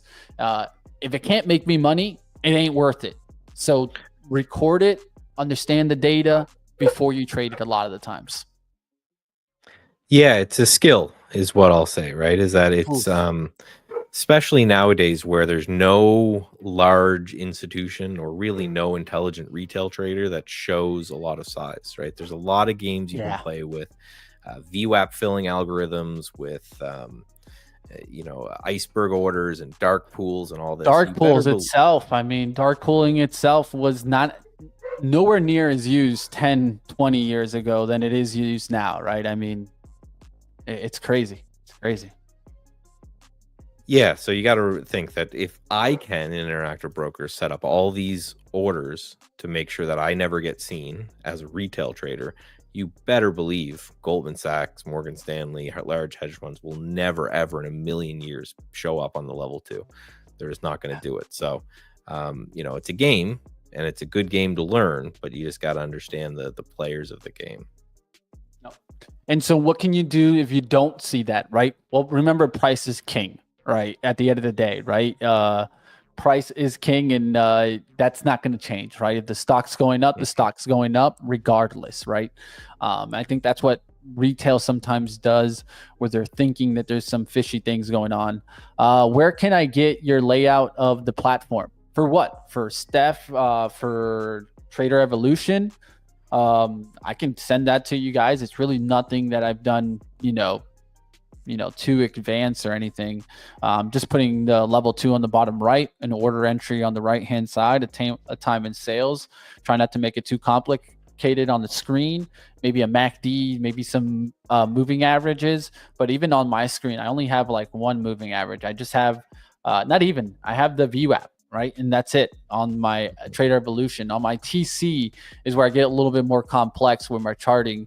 And a lot of times these indicators, I'm not even looking at them. I just have them available to me if I want to confirm something, right? If I'm in a trade and I want to confirm that it's coming down, I want to look at the RSI rejected that over 60 look here on Rocket. I want to see that I have a cross on MACD. I want to see that the average true range as increasing into the move, right? I don't want to see slowing down into the move. I want to see speeding up. So all these types of things are very important. One of the topics that I wanted to talk about was average true range today. So if any point a little bit later, Michael, if you want to break that down a little bit more of how you use average true range, that'd be great. Yeah, sure. It's a simple indicator, but I think it's something super, super important. Ooh, look at the Redfin breakdown there. And you see how RKT is now starting to come down here. So it wasn't a bad idea for me to maybe go looking for that. But Redfin definitely starting to break, went right back towards 10. So now that might be an interesting play to the other side now in Redfin, because right as we talked about, it's got a floor, right? There is a distance between the current price and the the buyout price that it becomes insane not to buy it, right? You have a company that's saying this stock is worth 12, so no one's going to buy it for 13, right? That'd be crazy. But there's a point, unless it comes out where that's the rumor wasn't true, or any number of potential things, that it just becomes kind of crazy not to go through and not to want to take a look and buy that. So should have been shorting that rocket, man. Would have been making some cash on that move there. It was a tough decision there, though. Would have been shorting 14s at 13.58 now. So yeah, the SPY, we're just still hard stuck. Go here in the middle of this range.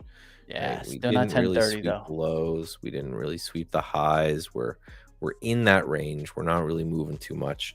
The XLP Qs, holding on pretty well here. the Qs, we are below that range. So I'm still watching the TQQ for this setup, right? If we can get back through 480 there and then hold above that range for any period of time, I may buy that, stop the low of the day, and just walk away, see where we close, just for potential undercut of this area. Because you got to think, we sold through that yesterday's low, which is a big wick, right? A lot of buyers came in there, but we're not, at least yet, selling with much kind of aggression, right? We're just kind of hanging out in that zone. Yeah. So that's what I'm watching. If we can get back through that, just might mean the sellers, they're not paying this price, right? They're not shorting it here. And that's what creates a support zone. It's where sellers come in and go, nah, it's a bit too low. I'm not gonna take that trade. I'm not gonna take that shot. That's a bit too low for me. That's why I'm watching that hourly to see if we can come back through that level. But it's going to take a little bit, guys. You got to be patient. I think that's the important thing. Yeah, the impatient trader right now that's just getting run over fast. Well, and as we chop, it's more important to zoom out, right? If you're one of those that you want to always you got to look at the 10-second chart and you got to scalp, that's great. And there's times to do that. It's just not right now when we're just kind of chopping here. Again, if this gives way and we start to push lower, then yeah, okay, maybe, right? Where the rocket FOMO for rocketing down. Yes. That rocket just went straight down, man. Oof, is one of those where like I got to take it off my charts because it's just going down too fast. And the FOMO starts to hit. You're like, man, should have been short, should have been short, should have been short. Then if I go into the trade, that's the recipe for disaster. Starting to maybe lose it there. If we go to SPY, starting to coil back down again.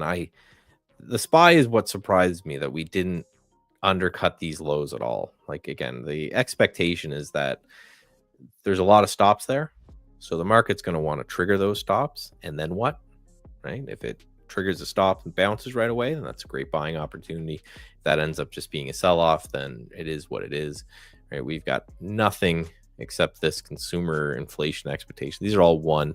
Again, this ranks how interesting that is, right? We got job openings tomorrow. That could be kind of interesting, but right, these are all 1 star, we'll call them, reports, which means nothing, right? The market doesn't really care. You might get a tick one way or the other if it's an extreme number that's way out of pace, but it just makes me think that if we're trading off pure price action, that we're gonna want to sweep those lows to grab that liquidity, and then if they just buy it right up right away, then okay, that's the trade I'm looking for. Again, I'm not brave enough to be shorting here, but it looks like we might take another shot here at lows.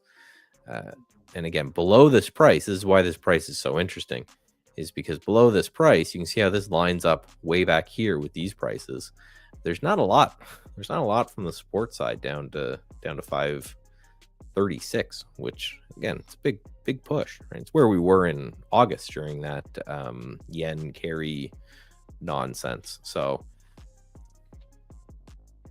I'm just One waiting. trade that I would never have thought of before that I've never traded is I'm just looking right now, the way that the market's going. Bitcoin's going down too. BTZCZ, which is the T-Rex 2 times leverage on Bitcoin to the short side. So man, it didn't look like a bad trade today.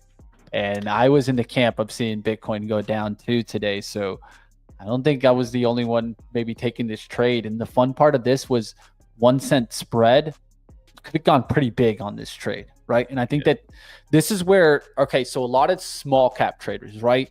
They trade these small caps that go 60, 80, 90%, 120. But there's some small caps that are really solid in when they're actually moving, right? Like this to me is moving very like easy to read. I'm almost looking to short it here to the VWAP, right? And then try to play that play. I think that sometimes we look at these high flyers, but we miss out the trade that's maybe a small cap that's just every day going up, right? The daily is just going up, right? And then it's a nice, simple daily pattern. Maybe it won't give you $2 on the reward side, but if you can consistently get 30 cents and only be risking, 5-10 cents when you take the trades, they're nice little setups, right? So we'll see what happens there. It's just a trade that you don't think about often, but could be a nice little setup. I also saw the MSTR short one, SMST, another one. Yeah. Very easy to trade, 1 cent spread. Like I see the sizing that's in here. There's sizing that's flowing easily, 5,000-10,000 shares. So this gives you the ability to be big, not affect the tapes too much, but look for a consistent trend. Yeah, so it's, and it's funny, the Bitcoin maxis, that's supposed to be an inflation hedge, but we had the biggest inflation ever and it went down during that. Right? It's supposed to be an international trade hedge. Yeah, that was before the suits got in, man. That was before the suits. And we let the suits in, man. You can or go at least back Bitcoin did.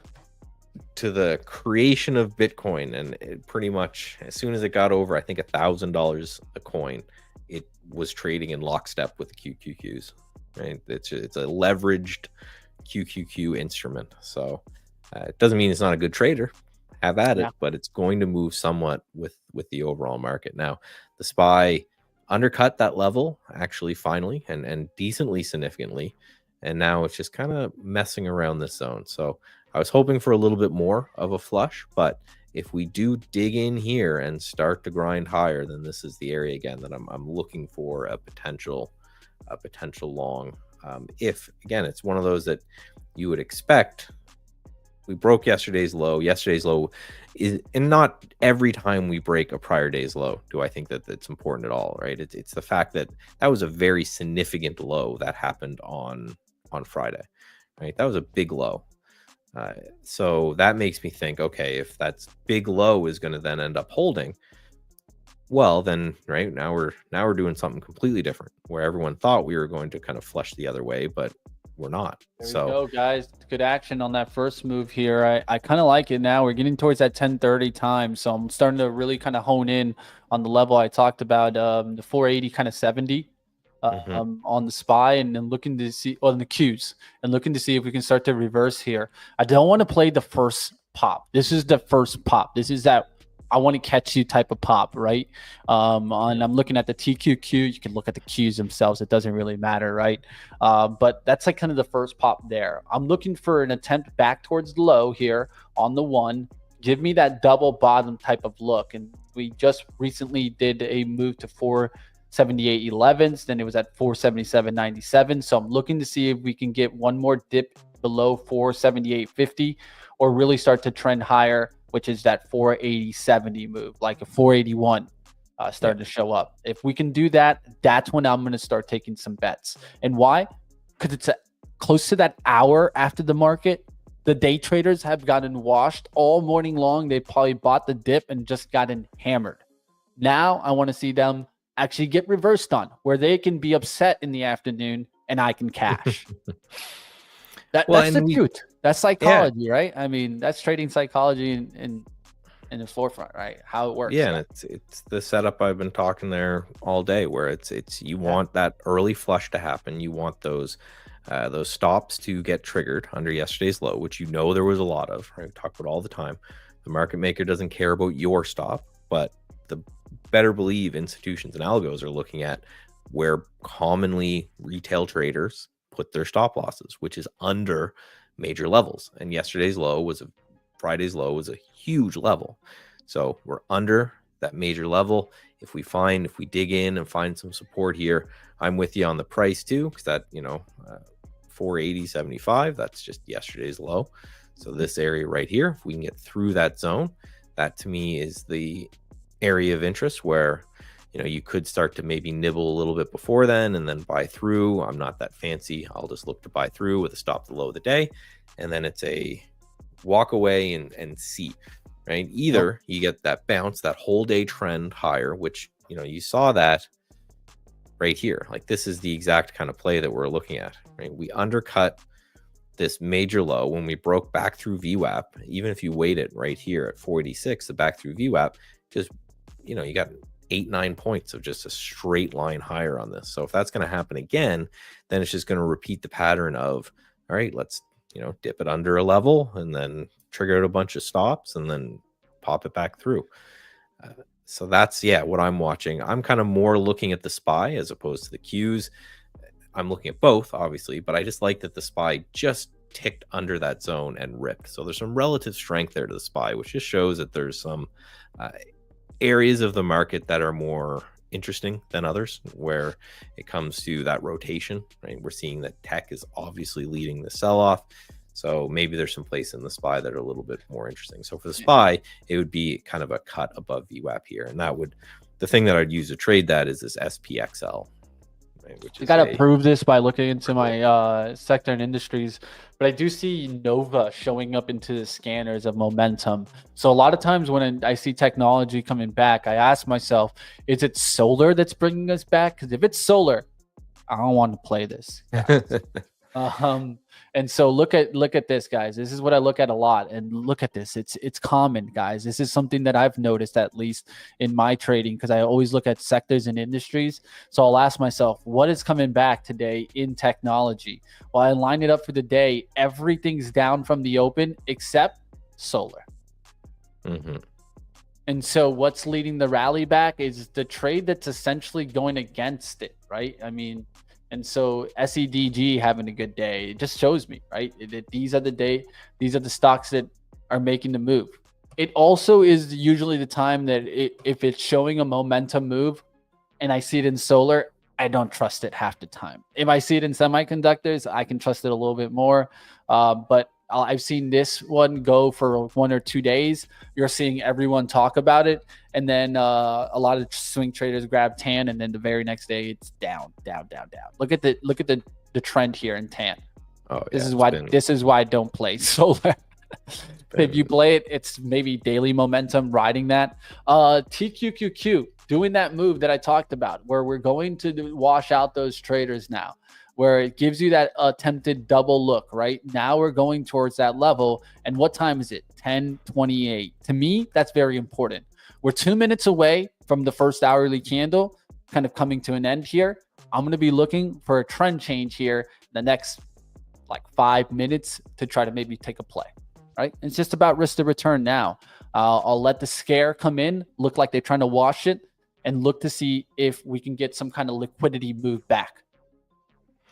Yeah, and this is why I talked about on the way up the levels that I want to see taken. Because for me personally, I know there's some people who do this well, where they would be kind of bidding on the way down, and that's just not. I don't do that.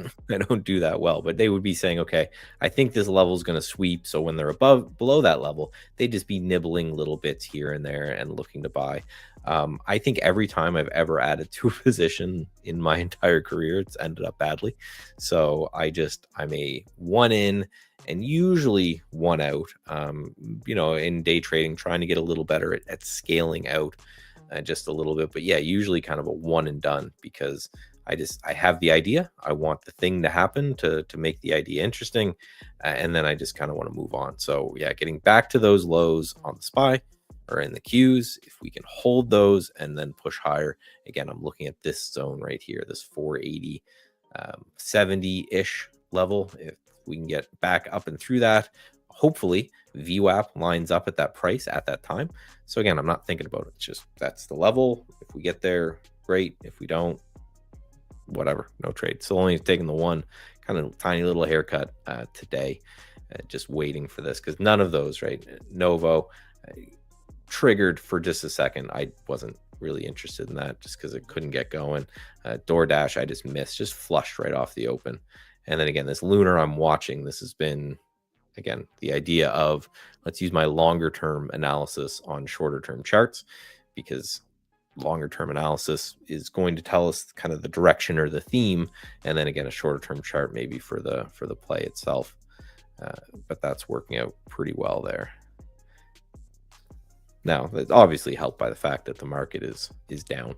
The SPY retesting that low, seeing if maybe we can break that. Again, it wasn't a very big undercut. I mean, you'd expect more stops to have gotten triggered there unless they were met pretty instantly with buying. Yeah, I'm looking for the volume to change here, increase, not decrease. And so we got a small increase from the minute prior. Now we're starting to get a little bit more into here. Let's see if we get a pop above 62 here. There it goes, a nice little pop here. Now I'll look for the 62 pullback to hold. I'm watching the tape here, and there it goes to 62 right there. Now I'm looking to get in. I'm taking my first stop there, first shot, 100 shares on the TQQQ. Now I want to see it kind of hold that low, right? It could test that low at 6160s. It went right back to it. So we're right near the low to the left around the 1022 spot here. Let's see if they come and pick it back up. That's why I went with 100 shares. I really want to get up to a little bit more, but it needs to start actually trend changing back around the 6250s to get big. Yeah, it's the thing with these liquidity moves. They shouldn't take too long, which is good for us traders, right? It means you can put a clock on it, right? Because you're looking for trapped shorts. You're looking for buyers to step in and rip the shorts higher because they're trapped. And if they're not trapped, then the whole play doesn't work, right? And you want that big push, because that's what's going to hurt the shorts, right? So you need to see that big push quickly. That hurts the shorts. And also the thing that I think is powerful with these is kind of FOMO the longs that got stopped out earlier in the day, right? The guys who continued to either had their stop at yesterday's low or they continued to chase it higher. So we've got, a couple bottoming tails. I'm watching the TQQQs here, a couple bottoming tails in this zone. So if those hold, great. And then if it ends up breaking, for me, again, personally, I'm just waiting. I'm waiting for this zone to get taken, because I'm just not good at kind of the fine tuning of the entries and exits, right? I need to see the zone taken and held, right? And that's just the way to do it, right? I mean, there's two different ways. There's two plays to go about it there. One other thing that I'm starting to see is wave 1, wave 2, wave 3, wave 4, right? So that was 4 waves down. Now we need to see a bullish engulfing candle. Essentially, that's what you wait to see, right? And that can help you get out of the front running and more into, okay, momentum's come back in bullish here. And that can start to look for a good move, right? So what's a bullish engulfing candle, of course, is going to be kind of a red candle going to a big body green candle that can take a lot of the range to the left, right? Where one candle takes a lot of that range back, and you start to actually get the shorts to get a little bit scared and running. So I think that's what you look for here to show you a sign that it's coming. I did take a shot here also on BTZ CZ short here. I'm going to try to hold off the high of the day. We'll see what happens here. Oh, so you're shorting the inverse. So you're like buying that one, Bitcoin, right? You like it. You like it. I'm an old man. It took a couple seconds to run around the noodle there. Yeah, no, I think the important thing there is it's essentially looking to see if we get a market move back here. But it ain't looking good right now on that first flush there. I'm getting to the point, I'm getting close to getting stopped out here, about $80 on the first risk. And that's with small size. So that just goes to show me that, might not be the time here. So 61.31's stop already set here. If I get out $80, that's fine. I'm at 318. I'm not going to risk half of that here. I'm trying to risk maybe about a quarter of that here. see if I can get the trade. So yeah, Lunar is sitting right on yesterday's low, and what a trend, right? So right, the more I look at this, the more I say, well, you know, Mike, you're good at one thing. That's long-term analysis. Well, maybe that's where you should be focusing then, dummy. Yeah. Yeah, so the Qs, again, undercut. So far, potential rally back through. This would be something where we'll probably watch the 5-minute more, right, and see if there's a close above there. But just continuing this slow march and this slow grind lower there. Yep. And XLP going higher also. Nice looking chart there. Maybe should have been trading that one on the pullback there. Maybe the bull in me kept me back from that. It was on the playbook. Nice looking play this morning. I'll show you guys that. Just simple kind of pattern, right? Nice little push, opening push, sideways action. So you got those attempts down. When you finally made it back above the VWAP, you did still do that liquidity move just a little while ago.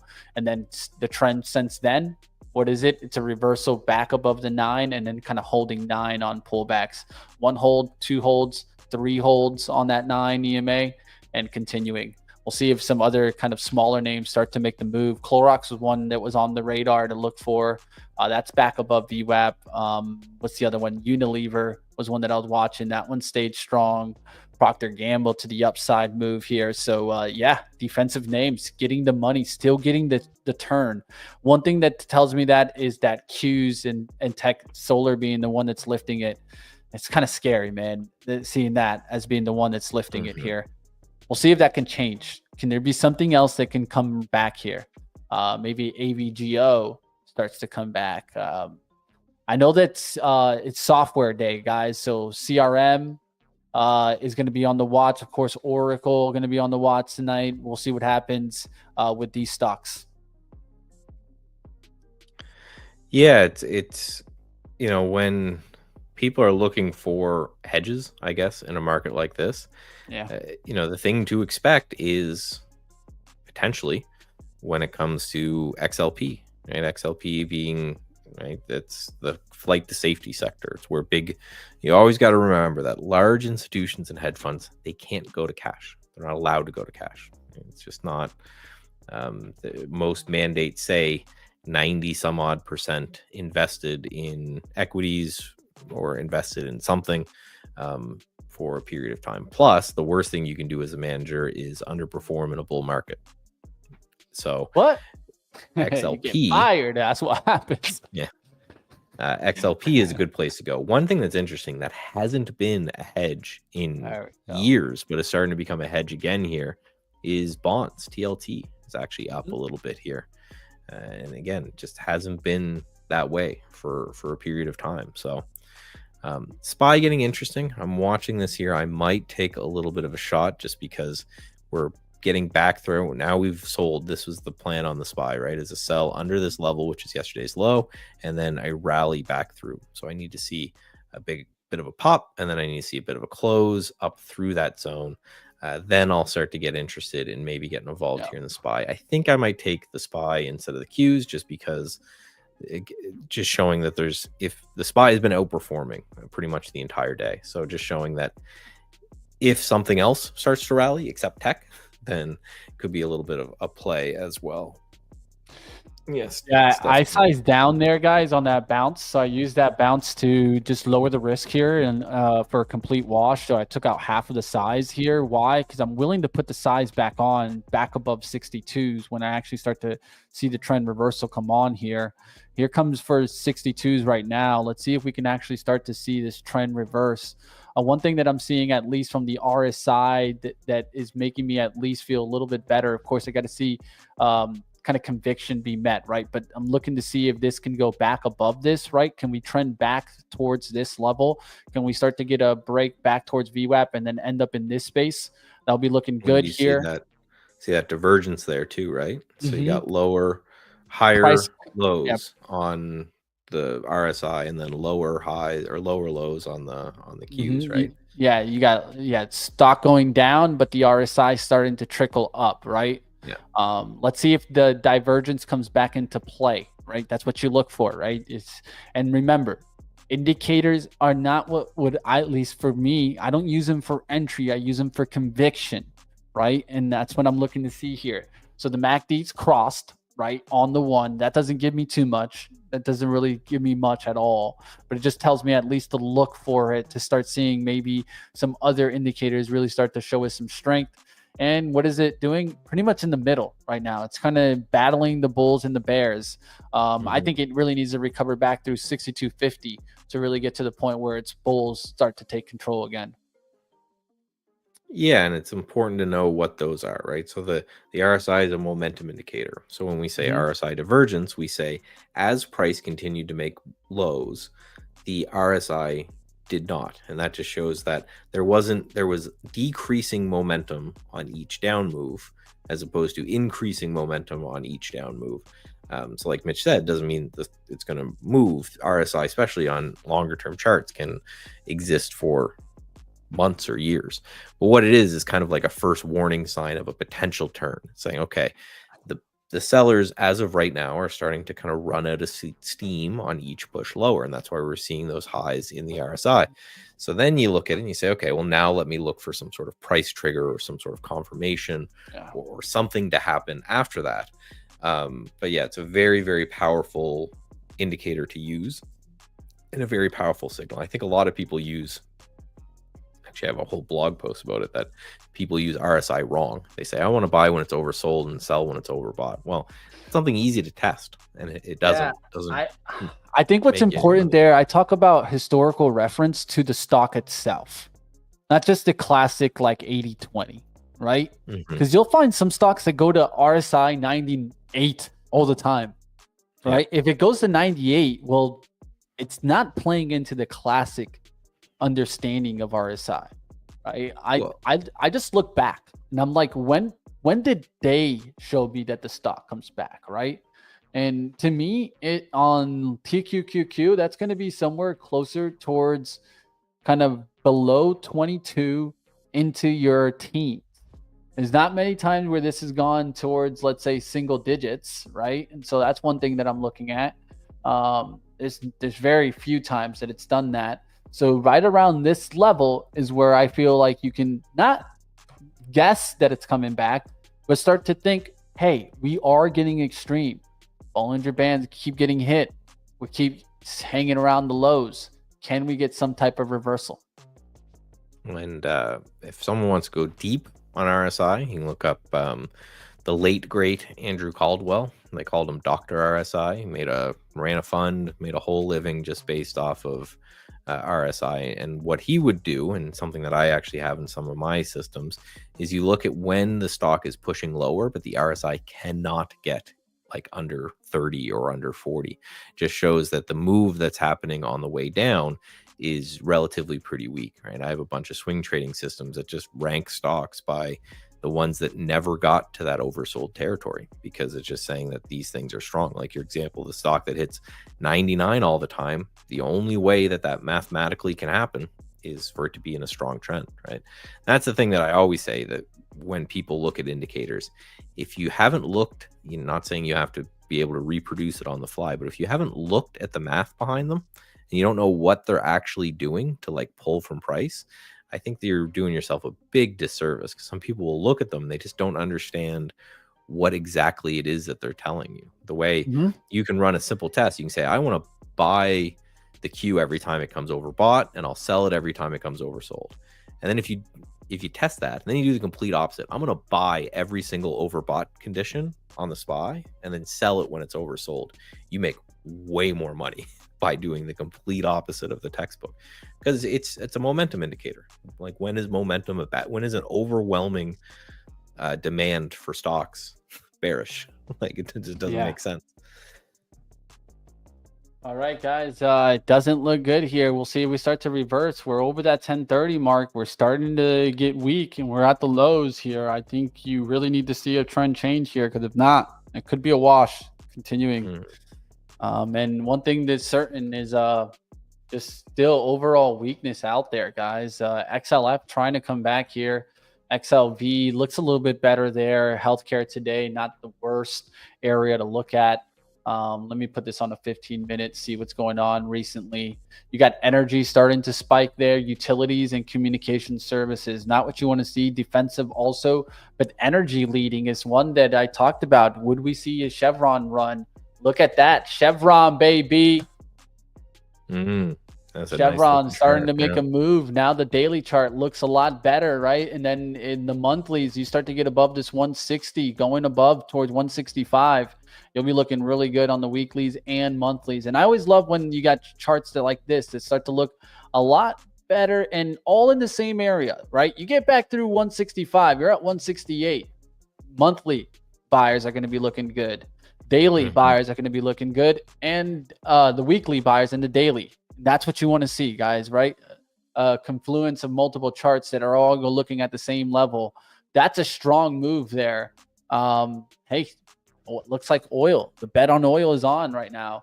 I'm looking at Gush maybe to play this on the day trade side.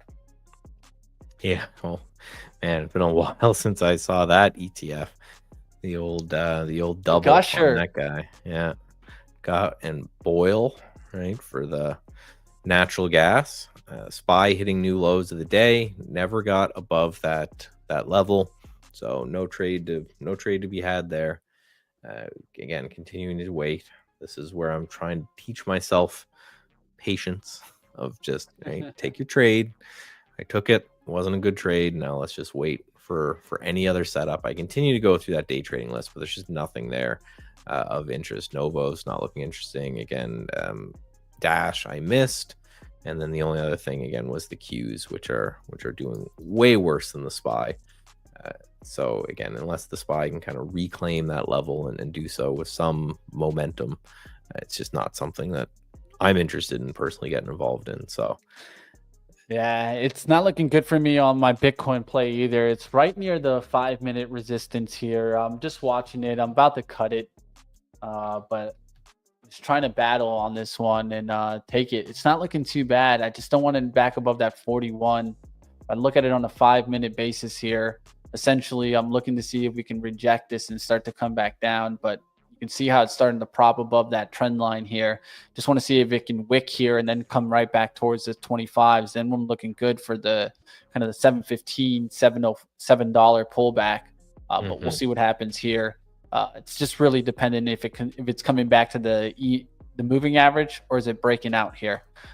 And the big thing, the Qs are breaking down, right, which is not helping, right? We're not getting that reversal back up. If anything, we're getting, it seems like, a little bit more of that leak to come in. Yeah, and then we talked about this when you see that undercut and rally, you want to see that happen with some amount of strength, some amount of conviction. It's just we didn't get that at all. It was just kind of, we came back up to that major low or yesterday's low and then got rejected from it, and there just wasn't that strength of, okay, this is the moment, let's buy it here and just have it rip. That just didn't happen. So now it's just, it might just be a do nothing day now. It might just be one of those days where we've come down, we've set a price, and we're just going to hang out. Right? The Qs are now down 3% on the day. That's a pretty significant down move there. There's no event that we know of that's coming up that's of great interest to the markets. So, it could be it. Again, I'm still going to watch. I'm going to set an alert, and if it doesn't happen now, which looks like we're moving now at 565.65 on the SPY. That's that level, the yesterday's low that I watch. If we can get that move, again, I'm going to buy it. My stop's going to go at the low of the day, and I am going to check after lunch, and I'm going to check in, sell it into the close, just because if we're going to get a rally today, I think it's going to be pretty substantial. But, we're hanging out under yesterday's low, so we need to get the shorts somewhat scared. They just need to be scared in some way, and they're just not right now. They just don't care. All right, team. We'll see what's happening here. A little bounce there. It's, looking around to see what else is making a move on this. Not much right now. Just going to watch the 15-minute here and see if we can get something else to show up here. Healthcare, a little bounce there. What's doing well in healthcare today? Bristol Myers not looking too bad. That nice pullback on VWAP, multiple pullbacks holding VWAP. So that's looking pretty decent there. Biogen, also very similar chart right on the VWAP there. Could go right back to the high around 157. Not a bad looking chart. Gilead's been strong. That one's been actually one of the strongest names. You know, you asked me about, you talked about it, like 52-week high. Well, take a look at Gilead, right? I mean, that's a takeoff. And that's the power of buying 52-week highs, right? When they break, they break pretty good, right? So you just need that. And you need to know. I think what's good about this one, just to like give you one to look for, like a pattern to look for. It's like what happened this one. This one broke 52-week high, and then it did a sideways pattern right up above that. That's actually good to see, right? You know, like some people see consolidation and they get scared, but consolidation at the top of the chart is not something to be scared about. They're not washing it right back, right? Because what consolidation means is that every time there's a seller that comes in pretty substantially, there is a buyer that is met in the other side, and that buyer is very excited to buy up that name and to buy up that stock. So it's not a bad thing at all in order to have that. So that's exactly what you want to see in the market, is that digestion, I guess, of price, for lack of a better term. Pretty much, I'm just going through my swing alerts. Pretty much everything that I have for a long-term swing alert we're all pullbacks this week, of course, and most of them have already triggered. So I'm gonna have a lot of look to do. I don't enter any of these really off the open. I want to see some amount of sustained buying action, especially in down markets, and that's what we're getting. SPY flirting at lows, might be breaking here, might be breaking lows again. So another push up. You can see the wick here on the 2-minute chart.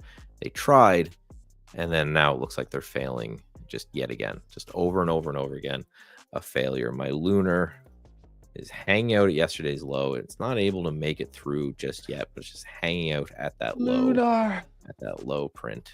If that breaks again, what I was expecting is a break of that low and then a flush. There's a lot of retail kind of probably bought that dip on Friday, and then they're going to put their stop at that low. So we're holding on. We're trying to hold on here, but there's just, if we go to the daily chart, we're in that kind of no man's land territory, right? We're now pretty well above yesterday's low. We've got some levels over here, but nothing of huge interest. So again, need to see the close. We've had this history of, this is why I think me and Mitch have been looking for this play. We've had this history of we sell down in the morning and then we rip back up in the afternoon. We sell in the morning and we rip back up in the afternoon. And the fact that we're already down now 3.3% on the SPY, that's why we're watching that, is to say, okay, we're down a lot. Are they going to buy it up here?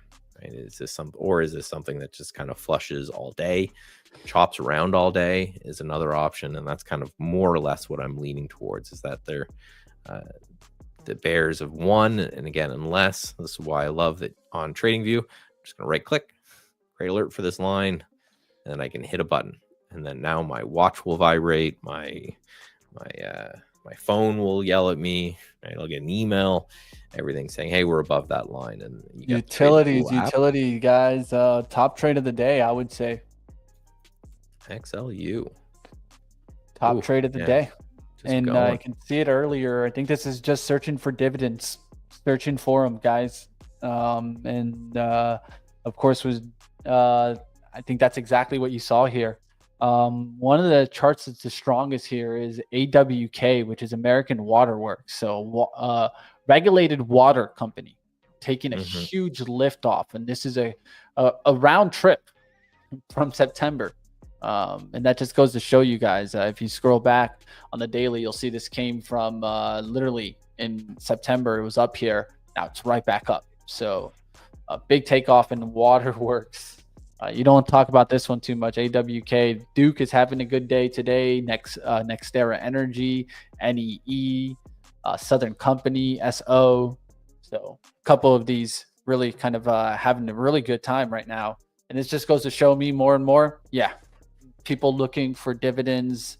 Like to safety, and flight to safety, what we talked about. Where's the rotation going? Is it all XLP? No, it needed to go somewhere else also because it's a lot of money. So I think you're starting to see it go towards the XLU. And so the XLU isn't sexy, but it could also be a good trend trade when it works, right? That's what I would say. Right. And this is the beauty, in my opinion anyway, of using, again, something like Trade the Pool and using prop money is that, in your own account, in my own account, I'm never going to buy XLU because it just doesn't move, right? So it doesn't give me the juice that I need. But, right, if I had a big account, right, you can get up to $260,000 worth of buying power. You can make decent money even on a really, really, really slow mover that is XLU, which, it's meant to be. It's your power company. It's your water company. You don't want it down 50%, not 50%, and all this craziness. And it's a flight to safety. Also, again, TLT. This is really interesting to me here on TLT, just because for years and years this has not been a flight to safety anymore. Right? Yeah.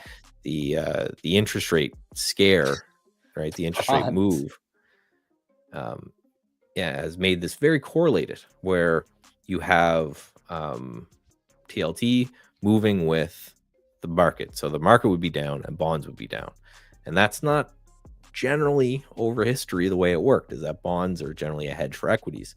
That correlation came because you had this kind of perfect storm of the markets going down because they're raising rates, that kind of thing.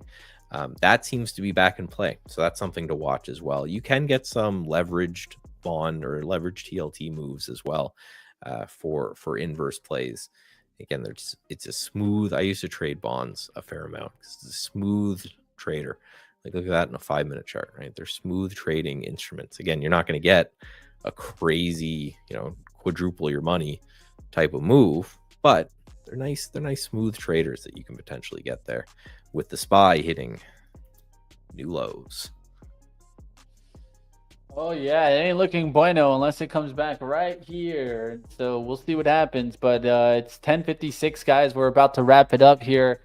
Not looking good here. I'm gonna go ahead and set a stop in just a second here at 1 cent above the high here for the Bitcoin trade. We'll see what happens. There's some good action there on that. At least it just cut back towards the 35s. But I'm just going to let this work now, and we'll see what happens. If we get the market to come back, I'll end up deep into the green. If we get the market to come down, I'll be tiny red in the funded account. So took some shots, setting myself up for success. And that's all you can do right now in this market, especially. And when times are tough and you're feeling like it's tough to be in the green, another thing is it could be easier to maybe take good trades and then leave the office, right? Pushing on trades right now, if you're feeling like they're not working, that could be the recipe for disaster. I feel like sometimes I look on Twitter and then there's always that one or two person says like, but the stocks are moving. This is the time to trade. I think that is true, but you got to know your strategies and how they work in these environments. Because if they don't work in these environments and then you're pushing the gas pedal, well then, for that guy, it's working. But for you, it's the complete opposite, right? So know what you are doing, know how your trading is going, know how your mentality is going, right? Are you starting to feel a little frustrated in the markets? Those are signs that you're maybe pushing a little bit too much, right? That's one of the signs I look for the most. Am I frustrated in my trading right now? Ask yourself that, right? If you are, there's a reason why. You're like, your mind is telling you something, emotions are telling you another thing, and there's this inner conflict that's going on. We need to get out of that inner conflict. We need to focus more on what's going on in the charts and take things a little slower when we feel this, because that's easy when that it's like a recipe for disaster that you're trying to push on. Remember, you don't need to trade, right? Like, you don't need to trade. It's more if the trade setups are there for you, right?